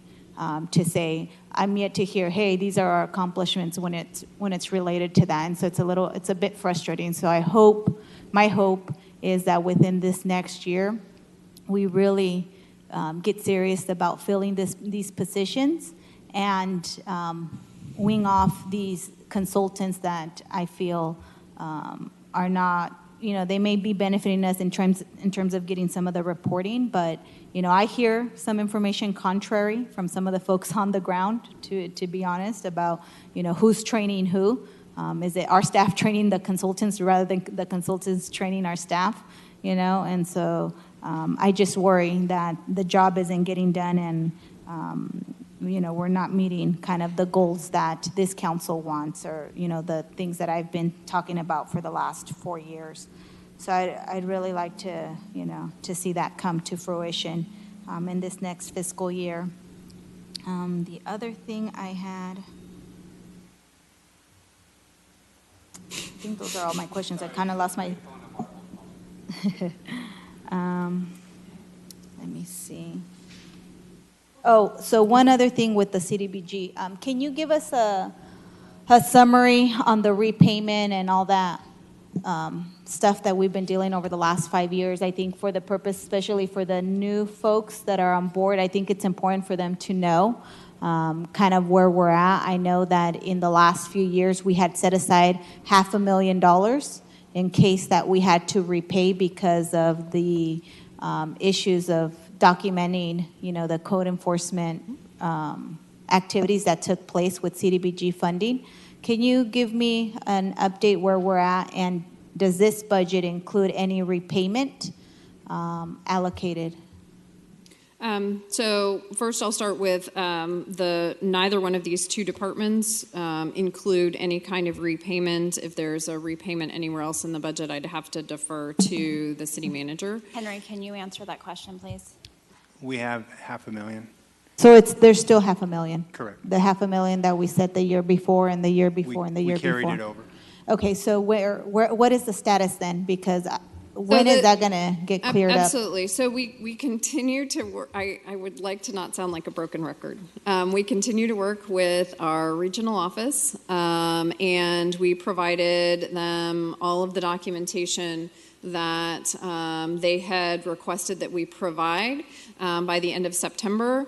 We did not hear anything back from them until close to the end of April on that particular submission. They had committed to us that they were going to resolve it during their fiscal year, which was September 30th. We're well beyond that. So we are continuing to have those conversations. We believe we've narrowed down the scope dramatically, but at this point, I can't give you a specific answer as to when it will be resolved or what that repayment will look like. We've been very optimistic for a very long time. I think the fact that it's taken this long is actually a good sign because they believe that we're working in good faith, that they are working with the central office in Washington, D.C. to make sure that we're able to clear as many findings as possible. And I get it while you say, the fact that we're in it this long may be a good sign, but it also is a waste of resources. Our staff could be doing something more productive. Absolutely. And, CDBG are so central to the activities that we do here in the city. And so I'd like that to be resolved. Have we reached out to our state representatives so that they can get involved, or our federal representatives, because CDBG is federal money? Have we reached out to our federal representatives so that they can maybe help us resolve this sooner rather than later? Us having that $500,000 sitting there where we could be investing it into our neighborhoods, I would see it as as the way to go. So have we thought about working with our federal representatives to resolve this issue or help us resolve this issue? So what I would say to that is that the Office of the Inspector General does not respond to concerns from elected officials. They act as an independent auditor. And so any kind of political pressure could just say, okay, we're going to cut it off and you now owe the full amount. We'd really like to continue to work with staff to ensure that we can reduce that original finding. Yeah, we've been trying to be very mindful of the relationship with the office that we're working with, and we believe and we've shared with them that the responsible thing to do is to keep that $500,000 set aside so that we do have some repayment money readily available should it come down to that.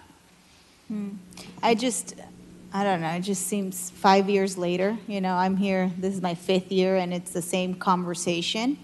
So I don't know, when can we get a next update? When was the last time that you guys were in communication with them? Actually, we had a meeting with them within the last month, and we continue to have weekly and conversations, some cases daily conversations, so we can put together a trade memo with an update. Yeah, I would like that, and if you can ask them that we're inquiring about what is, they have some kind of anticipated deadline. I'd rather know sooner than later if we're going to owe than keep dragging this out and wasting our staff time. I think it's a waste of staff time, right? We're just paying staff to kind of continue, or consultants to continue doing this work where they could be focused on doing other things. We share your frustration. So anyway, okay, thank you. Councilor Betterfield, you have the floor. Thank you. Just a quick question, clarification maybe from the budget. The 3 positions, it seemed a little confusing for me. I thought there are 3 positions that are specifically hired for money back guarantee, but then there was some talk of it being set aside for something else. Are there 3 positions? There are 3 positions that have been added under the Planning and Development Department. For money back guarantee issues?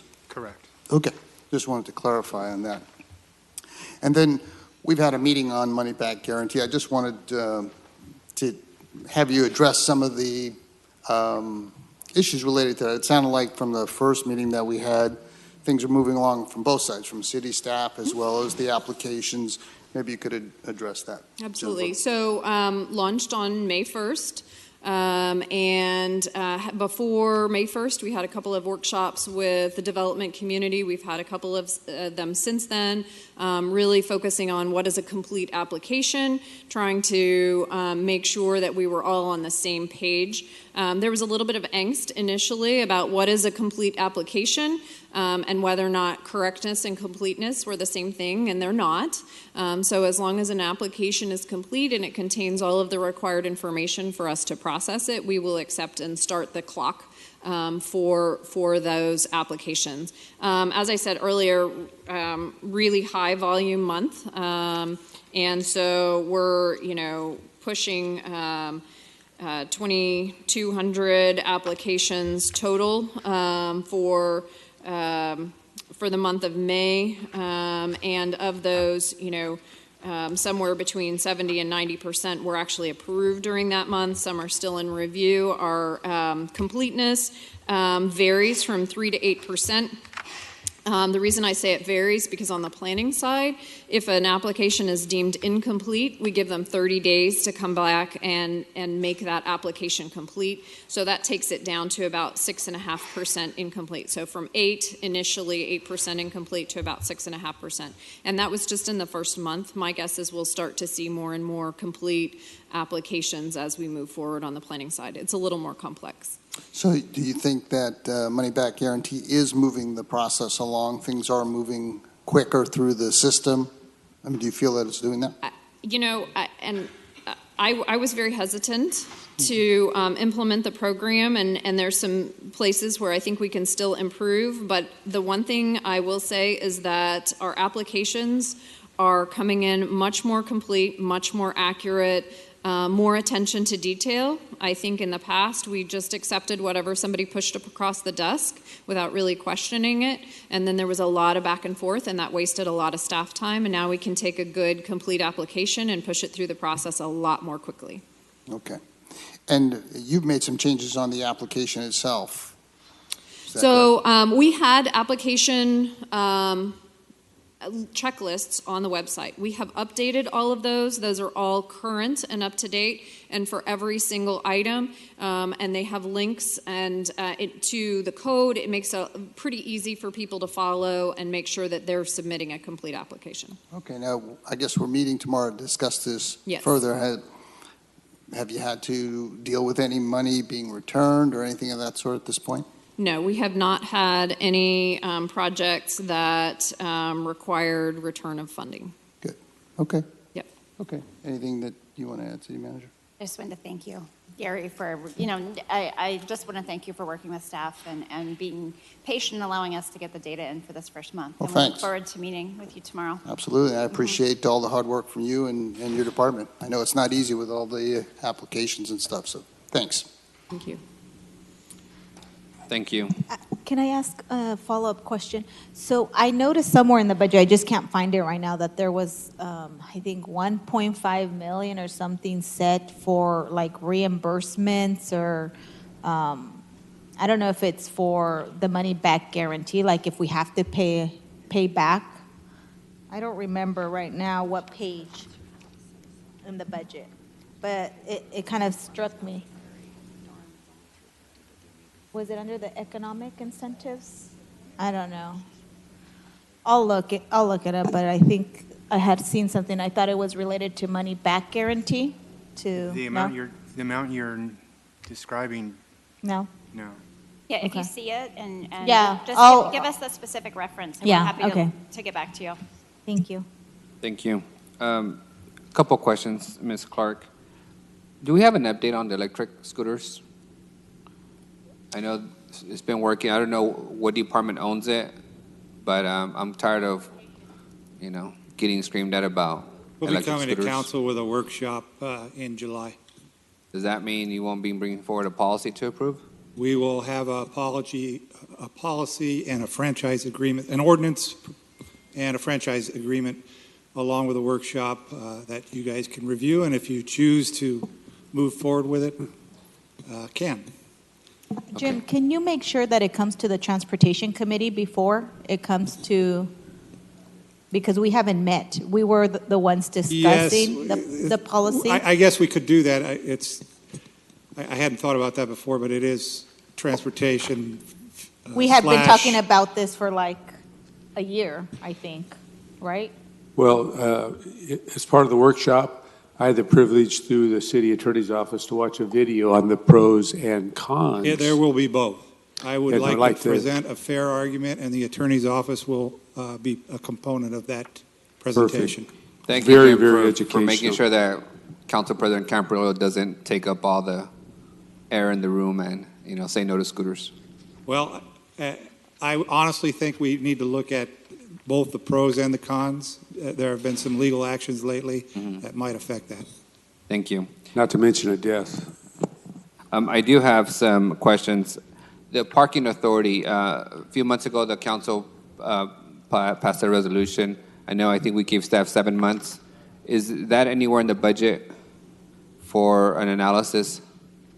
The analysis was budgeted, is funded out of our current year, correct?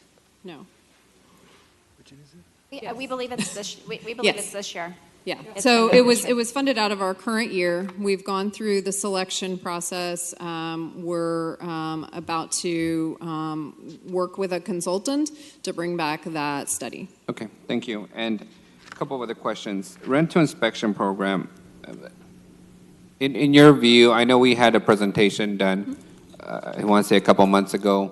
Is there any tweaks, any adjustments, any improvements that staff is going to recommend? I know once the policy was passed, there's always things that we discover are working well and can be improved upon. Is there any indication that that's going to take place? So I can tell you that the program has really picked up speed. Last month, we just crossed over 1,000 inspections in a month. So our process for proactive rental inspection is really picking up speed. We anticipate getting through all of our multifamily properties in the next 12 to 18 months and then being able to move on, which is significant because that represents about 2/3 of our housing stock. And so being able to do that in such a short time, I think, is a really great accomplishment for the team.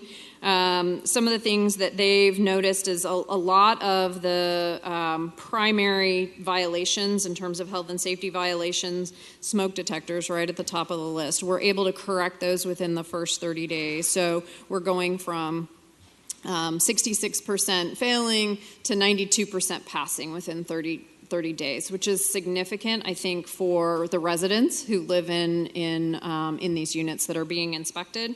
And so we're really focusing in on those basic health and safety violations and making sure that we're getting out to the units. We're focusing on that, getting those units to pass within that first 30 days.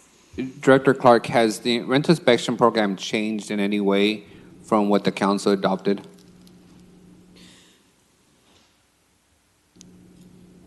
In other words, have you guys made administrative changes from what was initially adopted by the council? So Because we hear rumors every day that certain things are no longer being inspected, other things are, folks are influencing the process. Has been any change to the inspection program? So what I would say is the ordinance created the inspection program and created the mechanisms for baseline, reinspection, tier 1, tier 2, tier 3, self-inspection, those kinds of things. The program guidelines kind of outlined how we go about doing that, but in terms of a wholesale change from what the council had adopted, we have not made any wholesale changes, but I can certainly, if you want more detail on the program and what we're inspecting, we could provide you with a tray memo, or I could ask staff to come up. A tray memo simply outlining how you guys are implementing the inspection program now versus initially would be helpful. I'd like to understand, what changes we've identified that have to be adjusted for the long term. And then secondly, how many homes have we or properties have we taken under receivership as a result of the inspection program? Not as in terms of proactive, we have not done any receiverships, but I'm going to ask my assistant director, Kelly Furtado, to talk about asset, because in asset, which is a different portion of rental, so the rental housing division has both asset, which is a combination and a joint effort with the attorney's office, and they focus in on a smaller number of properties, high violations, significant problems, and we have had a few enter into receivership from that. Thank you. And if I could, Kelly Furtado, council member, if I could address your last question, I would say also that maybe the 10 inspectors that we have working in the program, there's been some consistent training in interpretation of our checklist. Got it. But our checklist has not changed as far as the items that we are inspecting. Okay. So I would probably, the things that you were describing sounded a little bit more like that to me. But to move on about receivership, and I would rely heavily on my partners in the city attorney's office to give the exact number, but we're probably around 18, I would say, that are either completed or in process. So it is mainly a focus through our anti-slum enforcement team that's part of the rental housing division, but also our traditional code enforcement. We had been for years stuck in this endless cycle of, all we're able to do is cite folks into compliance. We enforce compliance. We don't have a truck full of asphalt we pull behind us where we can fix the problem. We have to encourage other people to fix their problems. And so we had for years just been citing, and getting no off of the off-ramp. And so it was with our recent partnership with Doug's team that we finally have the tools available, such as receivership and other things that they're doing with us, where we can't enforce the compliance, but our legal partners can come in and make sure that we get compliance, with receiverships being one of the most productive. So I would say that we're probably getting close to about 18 right now. But again, we keep a list. I just don't know it off the top of my head. Kelly, do we have any safeguards to make sure that the properties going into receivership are not being sold to Councilmember Butterfield? To exaggerate, but do we have any kind of safeguards to make sure that there isn't any inappropriate referrals? We're not taking the 80-year-old ladies home and, making Councilmember Butterfield that one property richer. So we post a lot of the information that is underway every week on our website, and it notifies folks what we're doing with receiverships. And so it's available to anybody in the public to see if there's something going through the receivership process. And it is a court-appointed process. So the city has very little ability to provide direction. And short of receivership, what other ways do we encourage folks to buy properties that need improvements? So we post up on our website a list of APNs that the city has posted liens against or taken over to the tax sales. And then we also have on our website the ability for a new and responsible property owner that might be interested in one of those properties to get up to $100,000 waived as part of a code lien waiver program. And we also work with our team in the city attorney's office to process many of those. It's becoming much more familiar. So to be clear, everything is posted on the website. We're not having individual inspectors refer specific properties to specific investors. We don't have, none of those informal channels are taking place. It's None everything is posted? Yes, sir. Okay, thank you. Go ahead. On that, have we thought about in particular, when we're waiving these fees to folks and, these investors are coming in, how we make sure that we keep these properties affordable, because they're benefiting from someone else's misfortune or, how are we making sure that these units are not, their prices are getting, our families priced out of them? Sure. So the code lien waiver program specifically was intended to get in a responsible property owner. It does not address the long-term use, whether it's sold for home ownership or for future rental property. So that's not currently in the program. Thank you. Perfect, A couple thank of you. other questions. Is the Economic Development Department under your umbrella? No.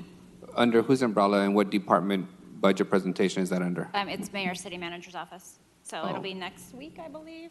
Okay, perfect. And then my last question for you, Ms. Clark, is we passed the initiation of the motel inspections and alcohol policy. Do we need any budget allocation for the planning department's part of doing that whole work? Those will require text. Well, the alcohol ordinance is a text amendment that was initiated. We have to do an initial study and CEQA on those. And the hotel motel was a combination of the two, so the ordinance and a text amendment, which would also need CEQA related to that. We do not have an assessment of the cost to perform those services at this time, but I would defer to the city manager's office in terms of how we would ask for the council to pay for those. What I'm just trying to understand is, do you guys need a motion from the council during this budget process to put those additional resources, or is that something that staff will come back to us and let us know how much resources are needed for it? Because those two items were unanimously approved by the council before budget process began. Right. So we would come back with a recommendation because obviously it would need a revenue source. So it would either be tied to the ordinance itself or the text amendment itself, that it was a fee that would then pay for and reimburse the program, or to identify a different revenue source. But at this time, we're working through the process of what needs to happen and how much that's going to cost, and then we'll come back. Okay, I would appreciate an estimated number so we can make a motion before this budget process is done to make sure those things are in. And I recognize that most of your operations are general fund, so that's ultimately where the money's going to come from. Thank you. Okay, screen is clear. So two items. Number one, on the scooters, I'll be out of the state during July. I'll return hopefully around August 10th. So if we could do the workshop after August 10th, that'd be great, Jim. I'd appreciate that. We're going to have to go through the Transportation Subcommittee, so it'll take a little longer than July anyway. Okay. Council President, is this your attempt to further delay this? Oh, no, of course not. Of course it wouldn't, because, I'll take back my multi-generational community center money. We'll discuss that later. Anyway, I just wanted to thank the DARM department. Funny sense of humor. Anyway, we're going to talk about you guys, and we want to thank you, and speaking on behalf of the entire council, for your hard work throughout the years, especially this past year, because we had a lot of transitioning and a lot of different things going on. So we appreciate you. We think you're superstars. We want you to keep up your good work, each and every one of you. And anything else we can do to support you, just let us know, because you guys are superstars to us. So thank you very much. Thank you. You're welcome. I think that's it for today. I don't know if I opened it up for public comment or not. If there's anyone here that wishes to talk about it, come on up to the microphone. You'll give us your name and address, and you'll have 3 minutes to address the council.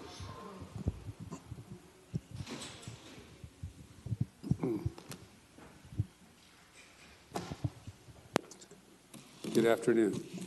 Good afternoon. My name is Lucio Avila. I work with Leadership Council for Justice and Accountability as a policy advocate. Address there is 764 Peace Street, Suite 12. And, well, the reason I'm up here, just to make one comment, we're supportive of the $250K ask for the industrial compatibility study. Not that it's going to look at the land use. We should really consider doing it, the same thing for the South Industrial Priority Area Specific Plan, through a meaningful public process, as the city has done before. So I'm currently engaged with the Southeast, Southwest specific plans, and that process has been really awesome. Residents are the ones in charge of shaping their community, and that includes changing the land around them in a way that's compatible with the rest of the neighborhood. City staff and consultants play more of a supportive role in giving recommendations. And I really haven't seen this happen with the new South Industrial Priority Area Specific Plan. They released the draft with, from what I know, is no or very little community engagement, at least compared to the other plans. Please consider adding more money to the plan so they can mimic that level of engagement. It makes it fun, it gets people engaged in the community, and it creates a sense of community ownership. And to me, I think that's the way you actually truly change community, by getting that community ownership or that feeling of it. And at the last meeting, some of the folks I work with, they were a bit disappointed just because they were asked to write the comments down and write down the comments and drop them in a box. And I guess some of the folks there just felt that their concerns weren't going to really be addressed, or it was just going to be business as usual. And so, yeah, I'm hoping that this the South Industrial Priority Area Specific Plan takes land use into consideration, and it's meaningful public engagement. Thank you guys so much, and yeah, thank you for your time. Good afternoon. Please give us your name and address, and you'll have 3 minutes. Yes, good afternoon. Grecia Lenetz with Leadership Council for Justice and Accountability. I'd first obviously like to thank staff for their time and effort into this. I cannot imagine, how much time, and the work they dedicate to this. So thank you, very much appreciated. Thank you to the council members who were able to meet with us. Again, I know it's last minute. Y'all are super busy, and so appreciate taking the time to hear us as we reflect some of the concerns we hear on a day-to-day basis from residents that we work with. I'd like to express our support as this council is taking leadership, and thank you for doing so as we are in a housing crisis here in the Central Valley. We are in a housing crisis here in the city of Fresno itself. And we, just this last May, I had 3 separate instances where either folks or a friend of a friend had issues mostly with retaliation, as someone called code enforcement because obviously the housing is subpar, and the landlord ended up increasing the rent by $100, $200 in retaliation. Yes, there are laws to protect folks from that. However, that takes time and resources that a lot of tenants, unfortunately, do not have. And so we appreciate these efforts that the council is moving forward, and in ensuring that, specifically the affordable housing dollars are meeting our RHNA requirements and allowing us to stay in compliance with our housing element, especially as the governor is paying a close attention to that across the state. Furthermore, I'd also, in the same line, thank you the additional funding for the anti-displacement task force. As a task force members, we've only had a few meetings. However, we've had a lot of discussion around data. We need data. What type of data we need, we're not 100% sure. How do we gather the data? Again, not 100% sure. We do have one task force member who, in her academic profession, Dr. Catherine Forbes, does look at this type of issues. However, we recognize that we need a dedicated staff to be able to do so, and also assist, our city staff in producing these annual reports and hopefully being able to create something very thorough that we can then present to City Council as we combat these issues. So again, want to thank you as a lifelong resident of Fresno. I don't want to see any of my neighbors or my friends pushed out. I don't want people living in subpar housing simply because that's all they can afford. I don't want people being pushed out because their rent is increasing. And so I really see these paths that the council is taking as leadership and allowing us to produce and protect the folks that we have here in Fresno. So thank you. Thank you. Mr. Love?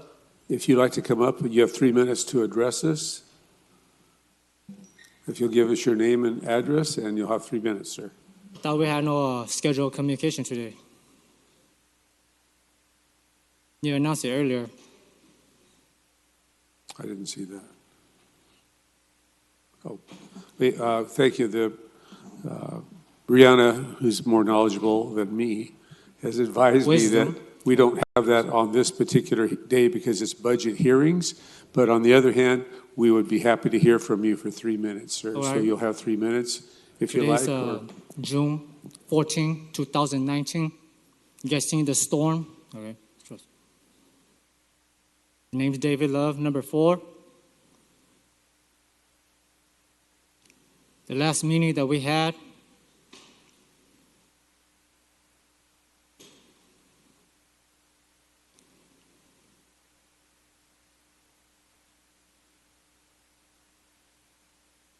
there was living water. That's how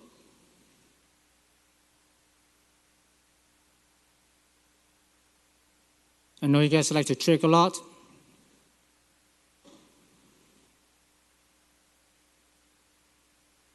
There was the Lord Jesus Christ showing lightning.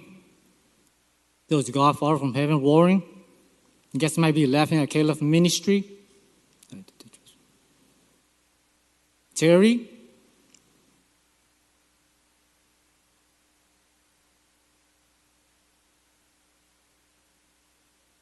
You're going to alter airplane that fly the highest.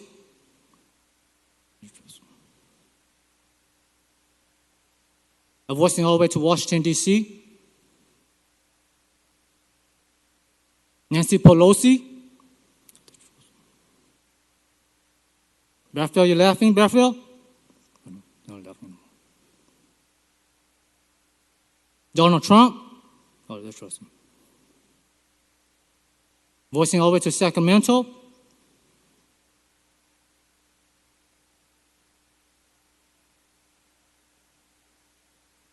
I want the 1 hour of voicing all the way to Washington, D.C.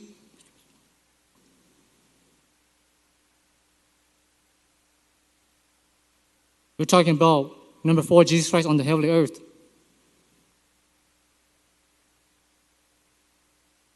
Just like to cheat and go ahead with another generation that won't stand. As God, Father from heaven, roar all the way towards the 2 new universe in space. The Lord Jesus Christ shows lightning.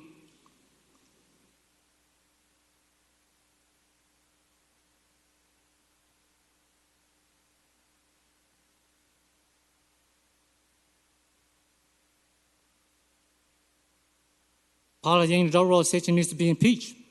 God from heaven, roar all the way.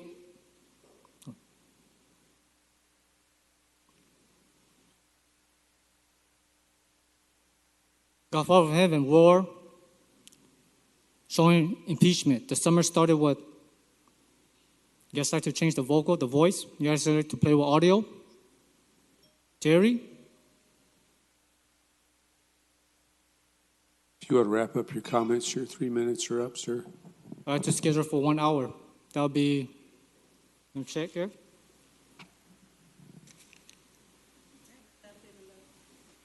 June 21st, 2019. That'll be next week. Or so. Thank you, Mr. Love. That's scheduled for you. Your comments are always welcome. Well, with that, is there a motion to adjourn?